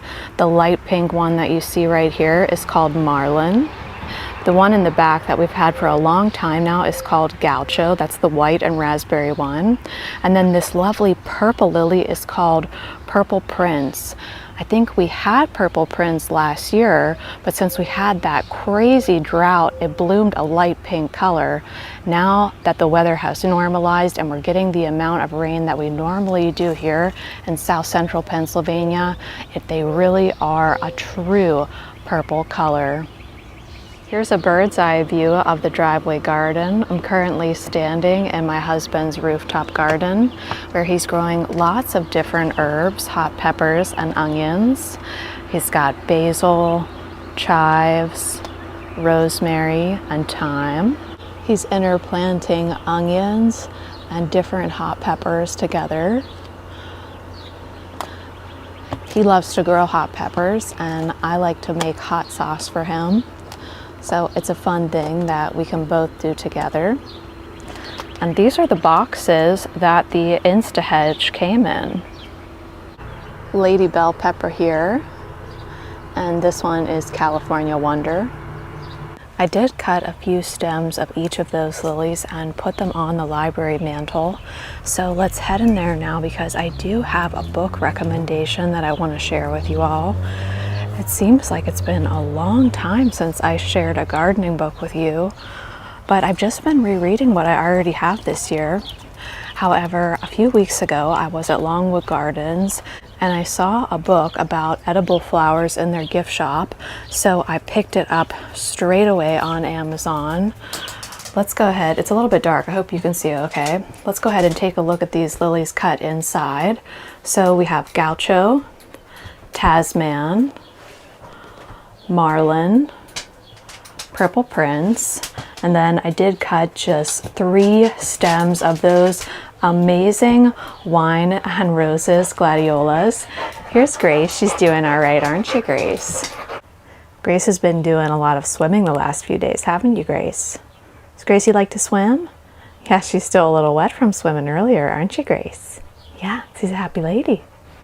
I especially like this particular book on edible flowers because not only does it talk about how to grow flowers and what are some of the best edible flowers to grow, but it also gives you practical ways to use those flowers once you've grown them. And I feel like a lot of the books are either talking about which flowers are edible and how to grow them, or the book is just talking about how to use them.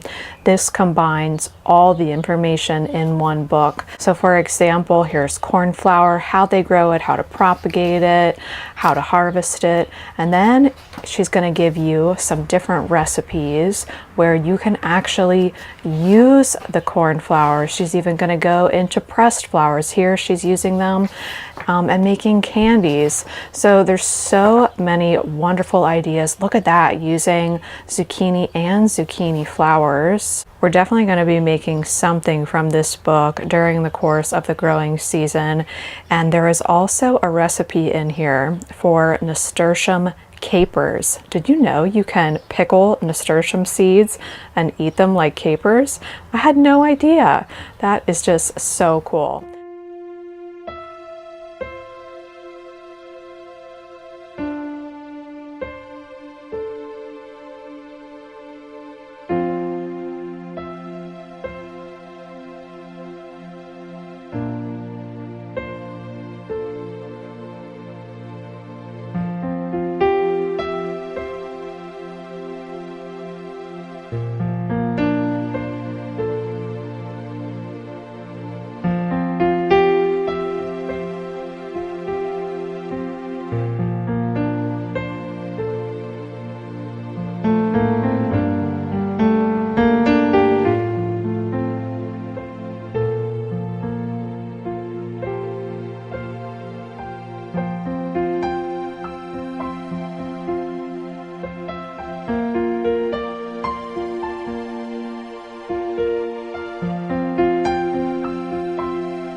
Good morning, friends, and welcome back to Northlawn. I'm really excited to be able to spend the morning walking around the gardens with you today. It has been so incredibly hot this week. We've been living in the high 90s, and I think we even hit 101 on Tuesday. But today it's beautiful. It's about 6:30 a.m. right now. I don't know if you can see Rocky, but he's down in the hydrangea room with me this morning. But today is 72 degrees Fahrenheit and just so beautiful. I thought we would start here inside the hydrangea room to take a look at some of the beautiful hydrangeas that are in bloom at the moment. I'm right here next to a stunning smooth hydrangea called Invincible Spirit 2. It's this wonderful pink smooth hydrangea that ages to a really soft, gentle green. I love being surrounded by my hydrangeas. I should probably try to figure out a way to put a chair right back where we're standing so I can really enjoy this spot. Right here we have a quick fire fab, just starting to come into bloom, and I love its creamy panicle blooms. If I turn us here to the left, you'll see that our Haas Halo has started to turn from that lovely creamy white into this vibrant lime green, and it has ginormous blooms. We're standing in an area that receives pretty much full sun for the better portion of the day. I would say we're in full sun from about 11 a.m. till sundown. But as we travel backwards through the hydrangea room, it does get a little more shady. Some of my Haas Halo hydrangeas are in full sun, some are in dappled light, and some are in full shade. And I don't really see a difference in the performance based on where I place them in the garden here in South Central Pennsylvania. Right here we have a beautiful Invincible Mini Mauvet hydrangea. Really nice dark green leaves, beautiful vibrant pink blooms. I just love how it looks next to the panicle hydrangeas. And then if I push my way through the hydrangea room and take a look at the hydrangeas that line Hummingbird Way, Those are a more vibrant pink because they're Invincible Ruby Hydrangea, and I just love those hydrangeas. They're the perfect size for edging a border because they only get about 2 to 3 feet tall and wide. I have 3 hummingbird trellises forming a tunnel in the hydrangea room, and 4 Invincible Ruby hydrangeas in between each opening of that tunnel. And I just really love seeing those gorgeous pink blooms spilling out in between those gorgeous hummingbird arches. I'll pull us back a little bit so you can see what the hydrangea room looks like from far away. Another Invincible mini mauvette right here. So I would say mini mauvette, limetta, mini mauvette, and this new Invincible Spirit 2 that I put in right here, they're all pretty much in full shade. Then as soon as you hit Haas Halo, that's where you're going to get into more of a full sun position. Last year I put in Invincible Sublime, and I am so impressed with the blooms on this hydrangea. You know what's interesting is that the fertile flowers in the center are light pink, and then they're surrounded by those beautiful light green sepals. Oh my, that is such a glorious hydrangea.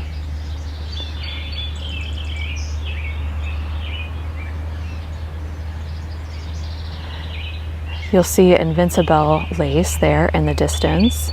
So let's take a closer look at that hydrangea.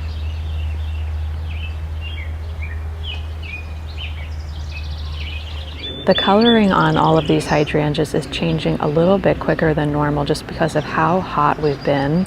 But Invincible Lace starts as this beautiful mauve bloom, and you can kind of see it progressing here. You see it's starting to lose a little bit of color. And then down here is one where it's more of an ivory with just a little bit of pink left. I believe we have 3 Invincible Lace hydrangeas in this garden, 2 lining the interior entrance, and then 1 here on the exterior. You can see that subtle difference there between Invincible Lace and Haas Halo. I can hear the train in the background. I think Thomas is in town this week. So we always have a lot of tourists in town when that happens. Let's head through Hummingbird Way and check in on the book nook. We have 14 Incredible hydrangeas in this garden. And in between each Incredible hydrangea, I planted 3 white sun patients, and this area really does just glow in the evening. As you can see, Rocky is making his rounds this morning. Rocky, you want some tuna? Yeah. I think you might be able to see the sun patients a little bit better if I stand here in the garden library. I'm really happy with how all of these Incredible hydrangeas are doing. They're already starting to fill in so nicely. And they haven't even been in the ground a full year yet because we did put them in, I think, in late September. So that's how the book nook is shaping up. I'm not sure I've given you a close-up on the pots yet, so let's see if Rocky will let me move forward or not. Rocky is so funny, and he's very particular about how and where he likes to sleep. If I set him on this chair in the library without this blanket, he will not sit here and relax, even though I know he wants to come in here and sleep. I have to put this blanket there for him, and then he'll cuddle up and take a nice rest. He's so funny. Not much new going on in the library.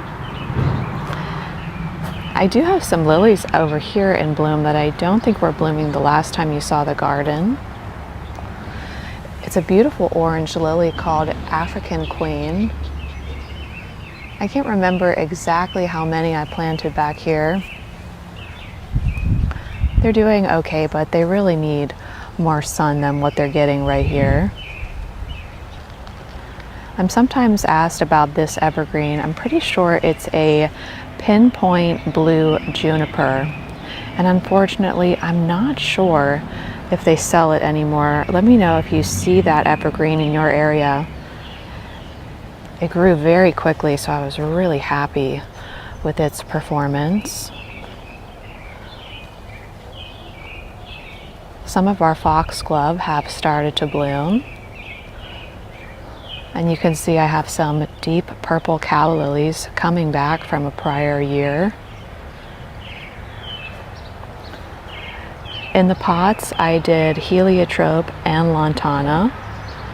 The lantana isn't pushing out a lot of blooms. Maybe it's the heat, although I thought lantana really liked the heat. They're getting enough water, so maybe I need to fertilize them. What do you think? Our bed of Lisianthus is all budded up and should be in bloom in, I would say, about 3 weeks' time. In most of the raised beds, I'm doing a combination of cut flowers, vegetables, and herbs. So in this bed, I have some basil with eggplant, celery, 2 different kinds of cucumbers, and then in front, I have some dahlias. In this bed, I interplanted stock and hot peppers. I have a large watermelon in the center, which I'm hoping will trail out the front and out the sides, and then 4 dahlias in the front of that bed. In the bed closest to the garden library, I have 3 different kinds of snapdragons, lilies, and sweet peas, and I think you saw those in a prior week. What's new this week is that our bells of Ireland are starting to bloom. I think I just threw some bells of Ireland seed in here at the last minute.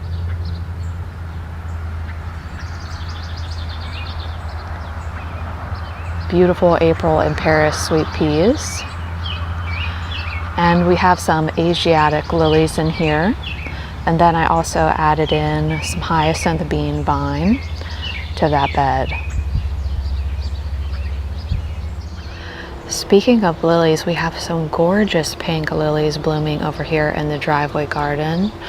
Right here in front of us, we have a lovely Asiatic lily called Pink Country. Last year, I did remove the red lilies and the Casablanca lilies from this garden. I felt like the height of those particular lilies were a little too overwhelming as the years went on.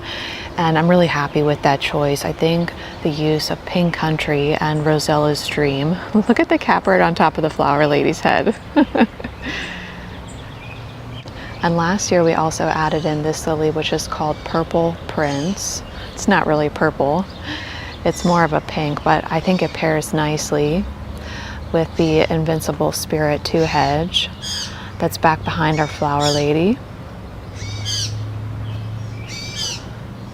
I love seeing this garden transition from week to week.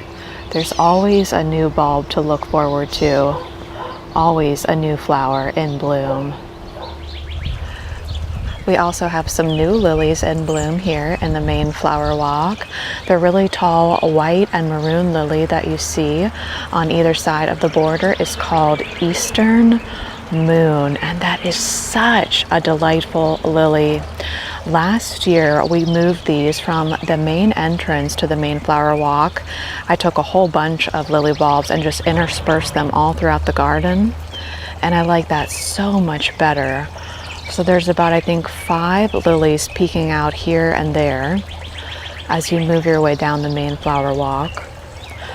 Kavari is also starting to open up and bloom, and we'll have a really nice show with Kavari and Eastern Moon next week. Classic Grace. Time for her morning coffee, aka the alfresco fountain from Henry's studio.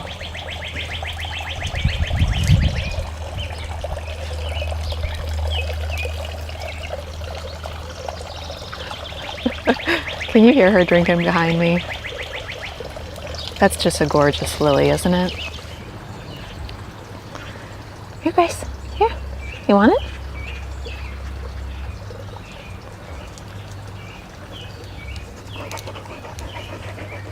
That's it. Go ahead, you take it. You take it. Go ahead. You want to take it to the library? Let's go. Let's go to the library. Go ahead.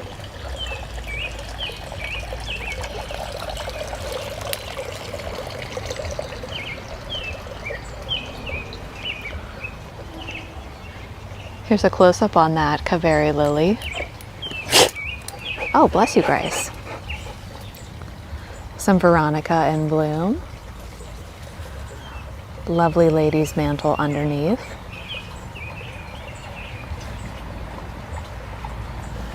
Roseanne geraniums interplanted with garnet glow calla lilies. The garden adjacent to the hydrangea room I lovingly refer to as the Hydrangea Annex. I put in some brand new Haas Halo hydrangeas, Invincibelle ruby hydrangeas that I had in the book nook last year. Another beautiful sublime hydrangea here and here. This garden is a little bit short at this point and it's not filled in yet, but that's just because it's a baby garden. In about 3 years' time, I'm hoping that it will mimic the hydrangea room and really give you the sense of being fully enclosed by different hydrangeas when you sit in these two lounge chairs where Grace is at right now. Well, friends, I think that's pretty much it for today's video. Grace has taken a seat on the loungers, and I see that Rocky has taken a seat on top of my car. For now, I want to wish you a wonderful day out there in your gardens, and I'll see you sometime real soon. Bye, friends. Good morning, friends, and welcome back to our weekly garden walk and talks.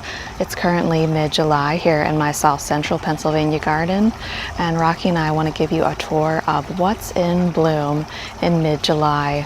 We have new rose lilies in bloom, new oriental lilies in bloom, and even some gorgeous lisianthus to look at. So let's start right here in the main flower walk, and we'll take a look around every single garden today. Let's start on the left-hand side of the flower border. I did add in 2 new hydrangeas this week. This microphylla hydrangea is called Let's Dance Rhythmic Blues. It's currently a beautiful pink hydrangea, and once it settles into my soil and has a season in the ground, it will bloom blue. I think the star of the show in the main flower walk this week are these gorgeous rose lilies. This is Rose Lily Samantha. It has the coloring of stargazer lily without any pollen, 2 layers of gorgeous ruffled petals, and it just looks like a stunning bouquet coming right out of that catmint.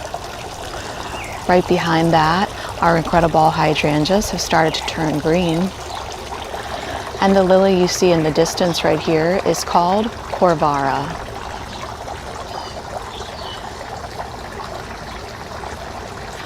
The dahlia I'm breeding and hopefully bringing to market very, very soon is Saving Grace.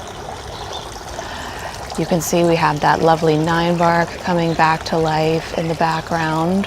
We had to do a big chop on that particular 9-bark. I love the view in between these serviceberry trunks. It really frames the Rose Lily Samanthas just so beautifully.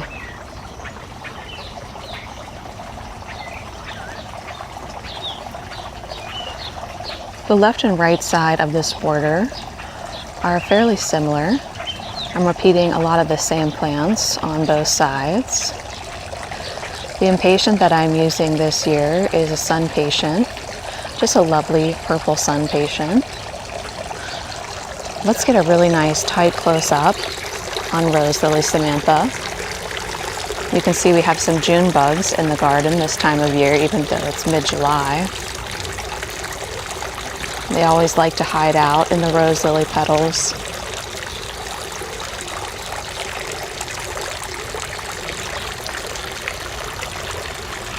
There are 50 of these rose lilies in the main flower walk.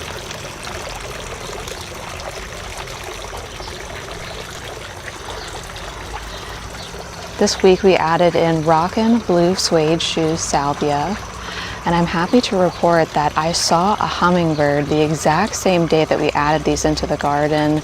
If you take a look at that video, you can even see the hummingbird visiting the salvia on the right-hand side of the border just minutes after we added it into the garden. So I'm really, really excited to have them back. On our way over to the book nook, we're going to pass some beautiful lime nicotiana. This always reseeds itself and comes back every year.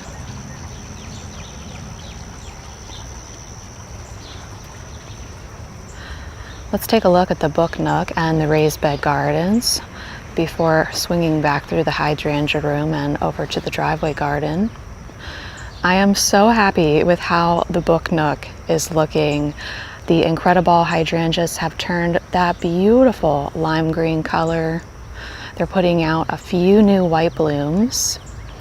And in the back, we have a whole bunch of panicle hydrangeas starting to bloom.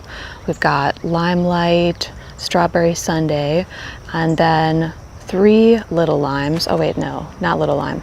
Limelight Prime, right here in the corner. So those are masking the fence really nicely. And it is starting to feel like a wonderful hug here in the book nook, which is what I was really going for. Some people have been asking me about how the chocolate cosmos were doing. I have one over here that I can show you. I don't think I would grow these again. I had no idea that the blooms were so incredibly small. Unfortunately, I'm just not impressed with this, and I'm also not getting any chocolate fragrance.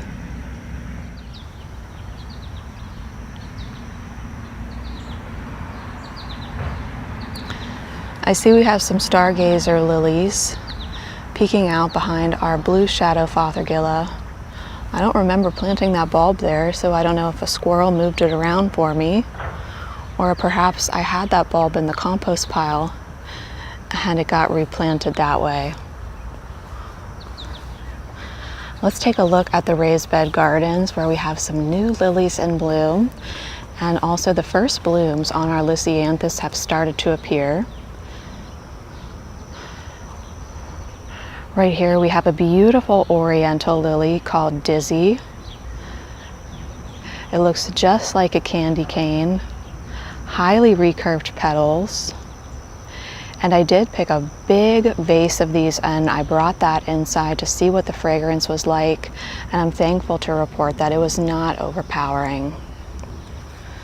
I think the last time you saw the raised beds, I had my watermelon just sprawling on the bed and falling over the sides of this raised bed, but I decided to put one of these 8-foot trellises in the center of this bed and train the watermelon up that, and then I'll only leave a few watermelons to develop, and I'll get some of those slings to help them hold on to that trellis without breaking. Let's swing over to the bed of lisianthus, where the Celeb 2 metallic blue have started to push their first flowers.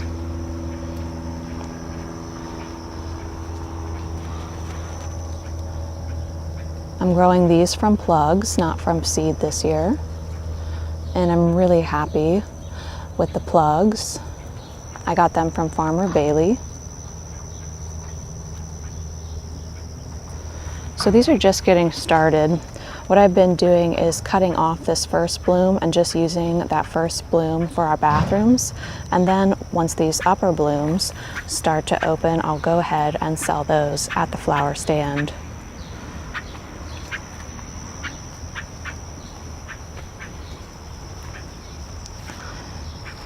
So half of this bed is the Celeb 2 metallic blue, and then half of it is a brown lisianthus. That one is a little bit further behind. The cucumbers have gone wild. I clearly did not thin those well enough. But I really do love the view from back here. Just looking past this bed of lisianthus, seeing the dizzy lilies in front of that first raised bed. It's really nice to have the combination of cut flowers, vegetables, and herbs growing together. I need to come back here and do a big basil harvest and make some pesto. And we do have some eggplant back here. I wanted to position the eggplant in between two basils to see if that would help with the flea beetle. So far, so good. I'm seeing a little bit of flea beetle damage, but nothing like what I've seen in the past. I feel like the main failure this year with the vegetable garden is this Malabar spinach. On the package it says it's supposed to grow really quickly, but it's barely growing at all. And I have no idea what I'm doing wrong there. The interplanting of corn, squash, and sunflowers is doing really well. I'll swing the camera around in 1 minute, or actually, I think I can just scoot in here with you and show you some of the squashes. Got a spaghetti squash right here. I had a request to see the peanuts a little bit closer, so here's what the peanuts look like. This is my first time growing peanuts. From what I've read, they flower and then those flowers dip down and go back into the ground and form the peanuts. Please let me know if I'm explaining that incorrectly, because like I said, it is my first time. I'm just learning on that. Got some basil here. Okra coming along nicely. I thought these peppers were so cool. They're called Mad Hatter. I feel like I'm living in Alice in Wonderland back here. I have some lantana in this bed just for fun. And here's our bed of tomatoes, cantaloupes, zucchini, and then some citronelle here, right in the back.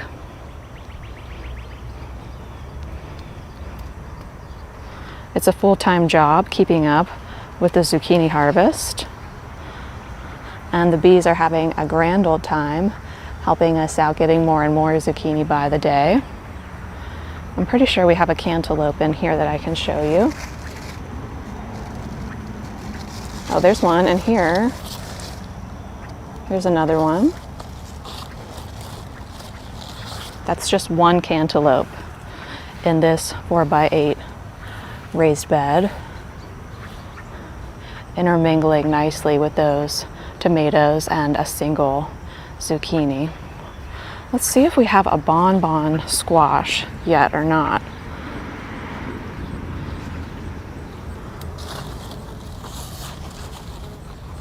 Either we don't have any yet, or I'm just not seeing them. But I had never heard of the bonbon squash before, so I definitely wanted to give that a try. This is another area that I'm getting ready to pull out and replant for fall, just with sunflowers. We took a look at that gladiola last week. This week we have a really gorgeous one that's called the Great Queen Elizabeth.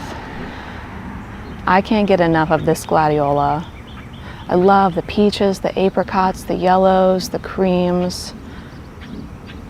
It's just stunning, and as you can see, the June bugs appreciate it too. A few of those fell over, so maybe we can grab some snips later today and bring those inside.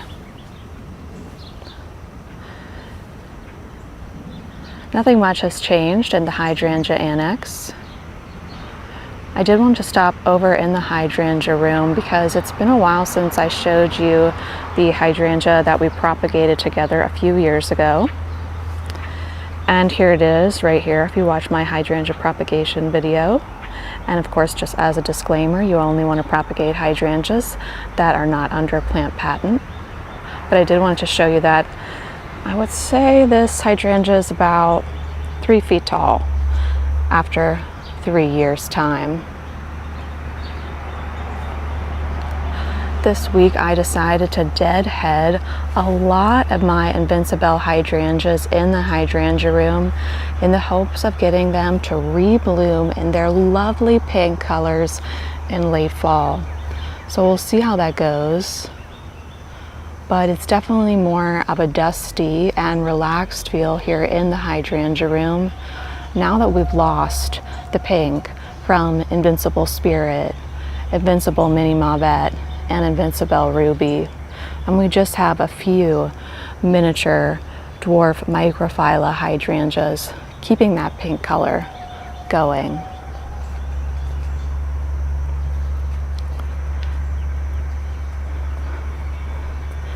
The hydrangea room that's taking center stage right now is this one. It's called Little Quickfire. It's these beautiful white panicle blooms, and they're more of a lace cap panicle bloom. It blooms a lot earlier than Limelight or Limelight Prime. And we're going to see a lot of these over in the driveway garden that have already started to turn that lovely light pink color.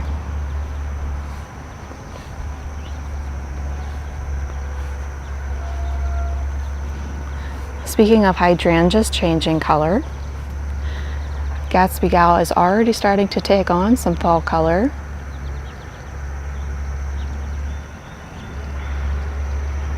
Amsonia providing that nice feathery texture.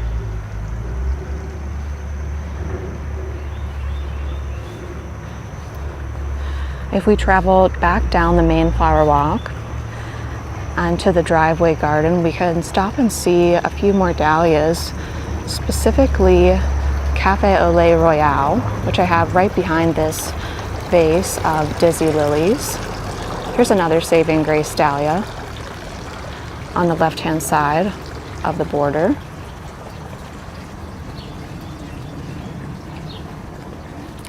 This hydrangea is Firelight.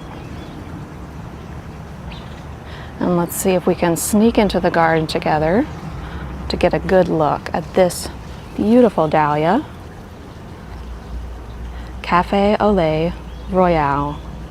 Isn't she lovely? A few foxglove blooming right next to us.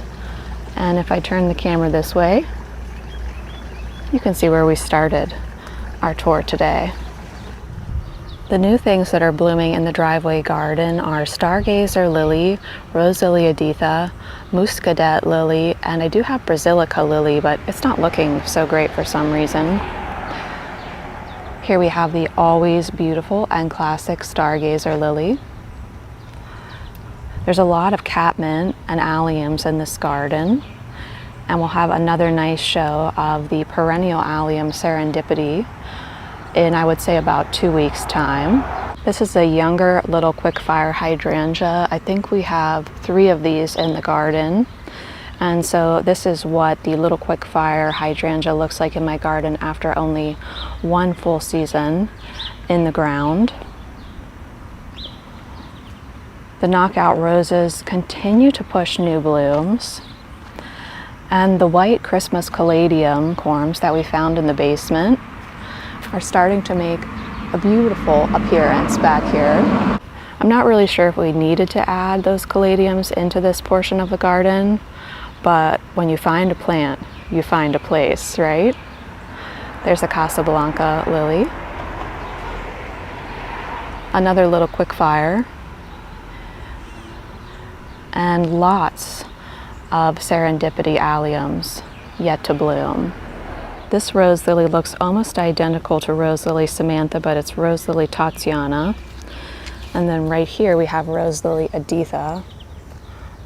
I only have a few of those left because I love cutting them and putting them in arrangements. Here's a new lily that I'm growing for the first time called Muscadet. It's getting a little wild looking here in the driveway garden. But I do like a little bit of wildness and a little bit of fluff. But I think I could probably still edit some things out. I did accidentally miss a Casablanca lily as I was deciding to eliminate those from the driveway garden this year. The Kousa dogwood holds the flowers for so long. Let's head up to the front of the house so I can show you how the Insta hedge is looking. Here we have some of the Insta hedge boxwood. I got, I think, 8 extras just in case anything ever happens to the ones in the front. I have extra here, and they're framing out this really, really old limelight hydrangea that I've had for probably, I don't know, 19 years. I dug that up from our old house before we moved here. Sorry, I do need to blow off the porch. You see I have some potting soil here that I need to take care of, but I did want to show you that this is where all of those lovely peach begonias ended up that were in the main flower walk a few weeks ago. They're much happier up here. So even though the tag said they could take some sun, they really are much, much happier in the shade. So here we have our gorgeous hedge of incredible hydrangeas and the Insta hedge boxwood in front of all of that. This is a cool plant that I got from my grandma's house after she passed away. It's called Lords and Ladies. And what happens is that this really beautiful foliage emerges first, then a flower appears that looks like a peace lily. The flower kind of drops away and the leaves start to fade. And then these really cool orange berries show up. They're green right now, but they turn orange in the fall. You can kind of see one turning right there. Last year we saved a lot of purple hyacinth bean vine seeds, and I went ahead and stuck them along the fence line, and I've been trying to weave them in and out of the fence. They're doing a little bit better over here than they are over here. Maybe I didn't plant enough seeds on this side of the main flower walk. Well, it's just such a beautiful week in the garden, friends, with all of these gorgeous rose lilies in bloom. Thank you so much for joining me for another garden walk and talk. I cannot express to you how much myself and my family appreciate you watching these videos. Until next time, I want to wish you a wonderful day out there in your gardens, and I'll see you sometime real soon. Bye, friends.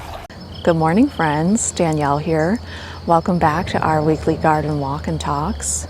It's currently September 12th, and we're over here in the hydrangea room to see how things are looking in very late summer. You can see almost all of our hydrangeas in the hydrangea room have turned a lovely shade of green, brown, or dusty crimson. We have some visitors coming over to the garden tonight, and so I decided to add some Kousa dogwood branches and limelight hydrangeas to this front arch. I think I might go ahead and adorn the next 2 arches with Kousa dogwood branches and panicle hydrangeas as well. I've been noticing a lot of questions about what is my favorite dwarf panicle hydrangea.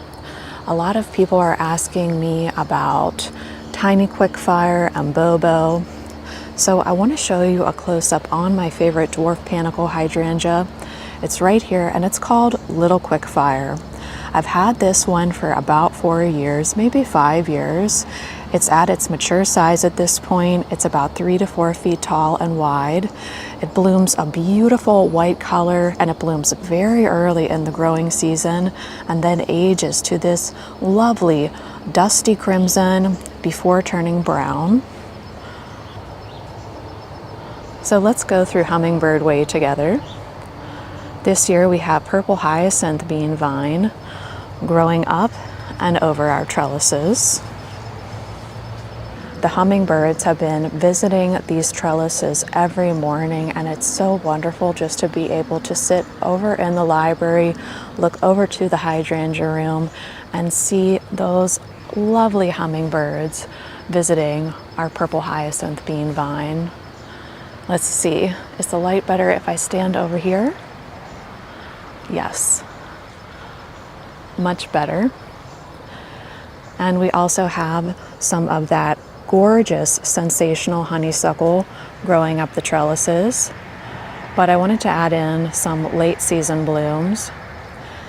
And I think that purple hyacinth bean vine is a really nice addition to the hydrangea room. I also seeded the purple hyacinth bean vine at the entrance to the main flower walk, and I really love the additional privacy that this adds.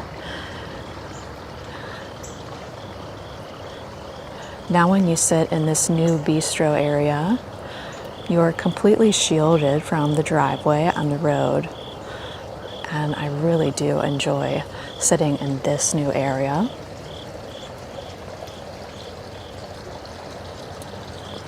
I'm not sure I've done much to the main flower walk since the last time we were together.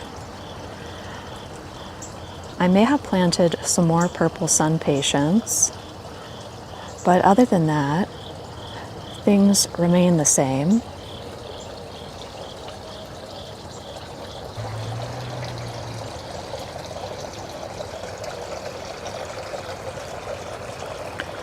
Here's Saving Grace on the right-hand side of the border. The salvias that we added are adding a nice pop of blue. But things really are starting to wind down here in the main flower walk.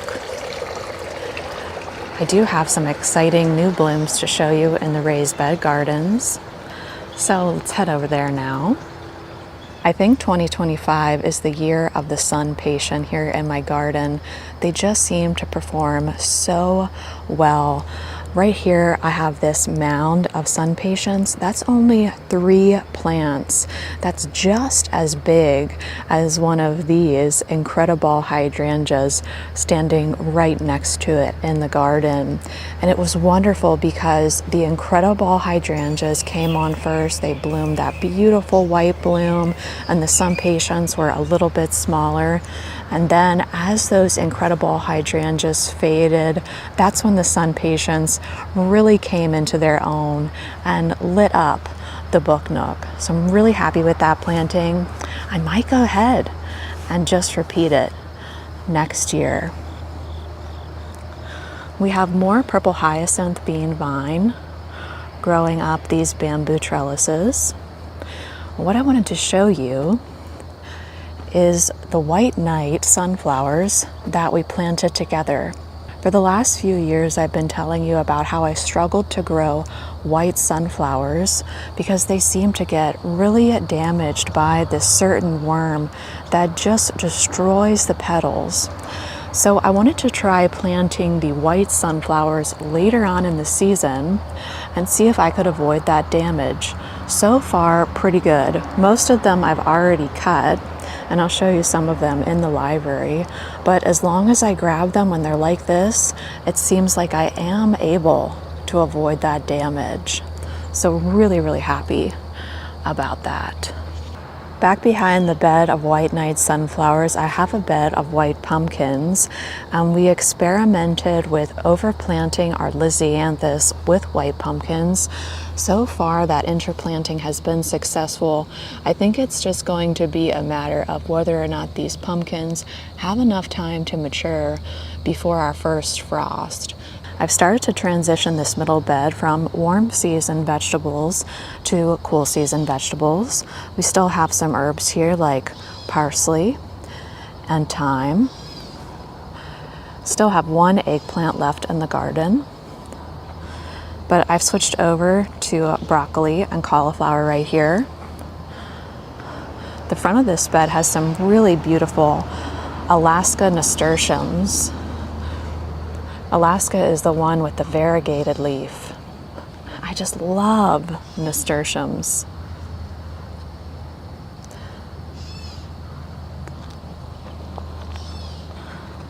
In the next bed, we have a mix of peanuts, lantana, hot peppers, and back behind that we have Malabar spinach. It seemed like it took at least 2 months for this Malabar spinach to really put on any noticeable growth, but once it did start growing, boy, did it cover these trellises quickly. And look at the stems on the Malabar spinach. A beautiful purple color on that stem. I tried some of the leaves. They're all right, but I definitely just prefer good old spinach. Here we have some of my Sharing Grace dahlias. These all came from Saving Grace. All different colors.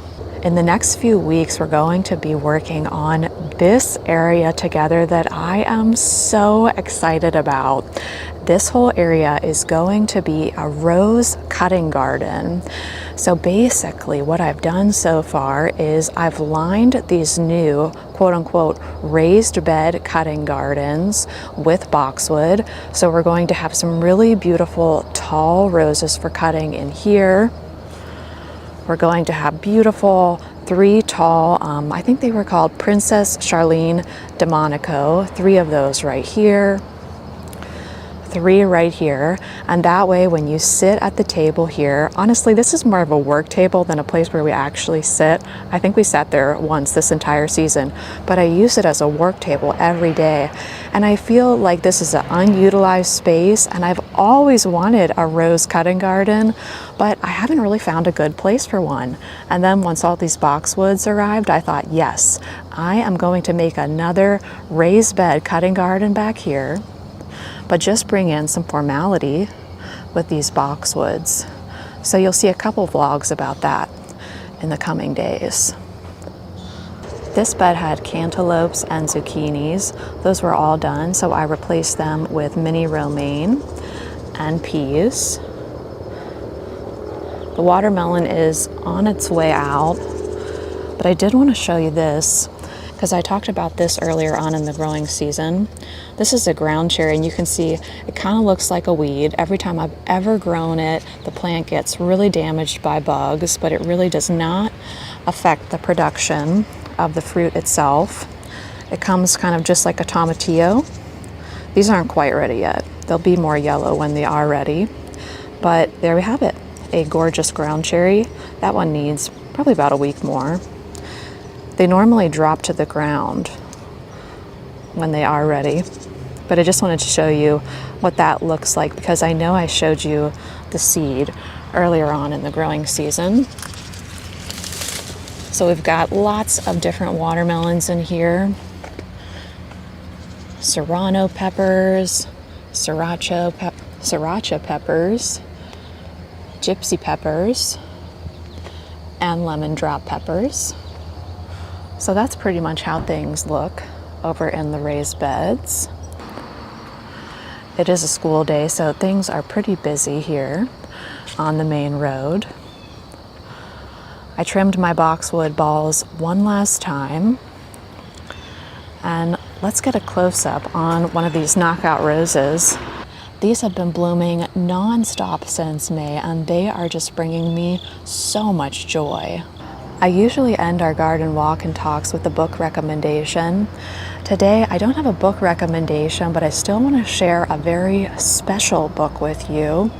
I don't believe that I've ever shared with you that my grandma helped write a gardening column for the local newspaper where she lived. And at some point, they compiled all of these articles together and created this book, Traveling Through the Seasons with the Murraysville Garden Club. I was reading some of these articles this morning and they were incredibly helpful, especially the ones on turf, because I'm going to try to work on our turf this fall. But you can see the ones that my grandma wrote have a little mark next to them. So everyone in our family got one of these. I'll see if I can find them anywhere because they really have a lot of valuable articles in them. And then I also wanted to show you this beautiful vessel that a viewer dropped by about a month ago. I had been looking for a vessel just like this a few years ago, and she found one at an antique store and thought of me. So I am going to cherish this vessel forever. It is just perfect. Well, friends, I think that brings me to the end of today's garden walk and talk. I want to wish you all a wonderful day out there in your gardens, and I'll see you sometime real soon. Bye, friends. Hi, friends. Grace and I hope you're having a wonderful holiday season. Today we'd like to invite you to come inside our home for a festive amaryllis tour. The weather has been bitterly cold in Pennsylvania, and the garden is currently sleeping under a blanket of snow. Even though it will be at least 3 months until we see snowdrops popping through the earth, we still have a blooming bulb garden inside to enjoy. Let's head inside and get warm and cozy by the wood-burning fireplace and take in the beauty of my favorite flower, the amaryllis. Here in my living room, I have red lion, showmaster, gervase, red pearl, and Elvis amaryllis. On top of our bookcase, I have 2 red lion amaryllis encased in wax. I clipped a few branches of steeplechase arborvitae and Nellie Stevens holly and nestled them around the base of the bulbs. On the coffee table, I have 4 stems of red pearl amaryllis. Red pearl is a rich crimson amaryllis with broad velvety petals. The flowers appear to have streaks of burgundy and maroon laid on top of deep red, and the blooms measure a whopping 7 to 8 inches across. On a side table, below my favorite oil painting of a bowl of pansies, I have 2 more red lion waxed amaryllis bulbs in a clear glass jewelry box. I found this container at a local artisan market for only $14. I placed a string of fairy lights and a few arborvitae branches into the box and set the waxed bulbs on top of battery packs. I love how it glows in the evening and provides subtle lighting near the amaryllis blooms. On the other bookcase, I have 2 short stems of Elvis amaryllis. I love how you can alter an amaryllis height by cutting the stems and displaying them in vases. A cut amaryllis lasts just as long as its potted counterpart. In my personal experience, the blooms sometimes even last longer when they're cut. We have a flocked Christmas tree in our living room, which is filled with handmade family ornaments. My daughter and I like to paint ceramic ornaments every Christmas, and it's so fun to see how she's grown as an artist over the years. We also have handmade springerly ornaments and vintage pushpin ornaments on the tree. My aunts used to make the sequin pushpin ornaments back in the 70s, and I have fond memories of seeing them on my grandma's downstairs Christmas tree. My mom is a wonderful baker. She specializes in springerly cookies in all flavors and forms. One year she made me a few poinsettia springerly ornaments, and I adore them. In 2020, my daughter and her got together and surprised me with a set of springerly ornaments that they painted together. I had been waiting for showmaster and gervase to bloom, and can you believe it? On Christmas morning, I tiptoed down the stairs in my fuzzy socks to discover that both of these prize varieties were in bloom. Showmaster has massive, multicolored blooms. From a distance, it's an intriguing blend of cream, rose, and deep red.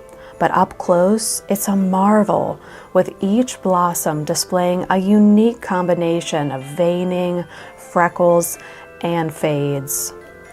Gervase has been with me for many years. The overall color of the flower is deep rose pink, and the petals are adorned with varying patterns of stripes and veining that make every blossom unique. Well, that's a look at the living room amaryllis. Now let's head into the dining room. Our house was built in 1947, and it has 2 built-ins with planters on either side of the front door. The wood where the plants once lived has rotted, so I covered the holes with trays from Kirkland. I placed 4 vintage shiny bright boxes on each tray and added a stem of Cape Horn amaryllis in a blue and white vase to the display.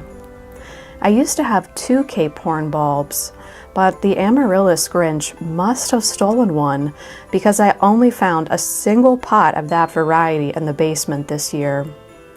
Cape Horn has jumbo, rose pink flowers and broad overlapping petals and shallow trumpets. I just love how the bright Barbie pink flowers are adorned with a crisp white star in the center. As we head into the dining room, you'll see 7 white Alaska amaryllis. The dining room has been through 3 different iterations. Originally, I had a beautiful vase of Showmaster amaryllis and cup poinsettias on the dining room table. It was gorgeous and the display lasted about 2 weeks. Once those flowers faded, my collection of Alaska amaryllis started to bloom. I enjoyed using miniature glass ornaments as pot toppers for this display. Since I was hosting Christmas dinner, I decided to cut all the Alaska amaryllis so that we would have more space for food and drinks. Did you like the Alaska amaryllis better in pots or vases? I'm undecided on which looked better. One thing I am decided on is that I adore our vintage Christmas tree. This tree is decorated with shiny bright ornaments from 1946 all the way to 1968. I feel like a kid again when I stare at my reflection in the colorful balls. We also have a new amaryllis in the dining room called Premier. I've never grown this variety before, but I'm definitely keeping the bulbs for next year. I love its large cranberry red petals. In comparison to Red Lion, Premier's petals are broader and thicker with a more velvety texture. It's similar to Red Pearl, but the leaves seem to be more upright. In the corner of the dining room near my daughter's keyboard, we have 2 pots of Mandela amaryllis. If you like dark flowers, then this is the amaryllis for you. Mandela has the deepest, darkest burgundy blooms I've ever seen, and I'm completely in love with her moody and mysterious flowers. My kitchen is on the smaller side, so I shy away from putting a lot of Christmas decor in this room. But of course, I couldn't resist adding a few waxed amaryllis and a gold reindeer to the counter for a festive touch. I'm currently waiting on approximately 20 more amaryllis to bloom. So for now, let's venture back outside into the winter wonderland and take a quick look at the garden library.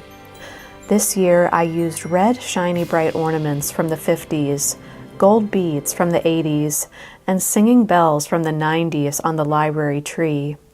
I added pine wreaths to the windows, and I love the simplicity of this tree and room. I enjoy grabbing a gardening book, putting on an old record, and spending some quiet time in the library with Grace and Rocky. I purposefully don't have internet in the garden library so I can escape the digital noise. I'm excited to share more amaryllis blooms with you in the weeks to come.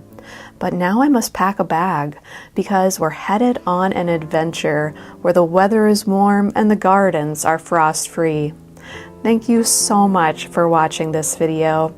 I hope you have a wonderful new year and I'll see you soon. Bye friends!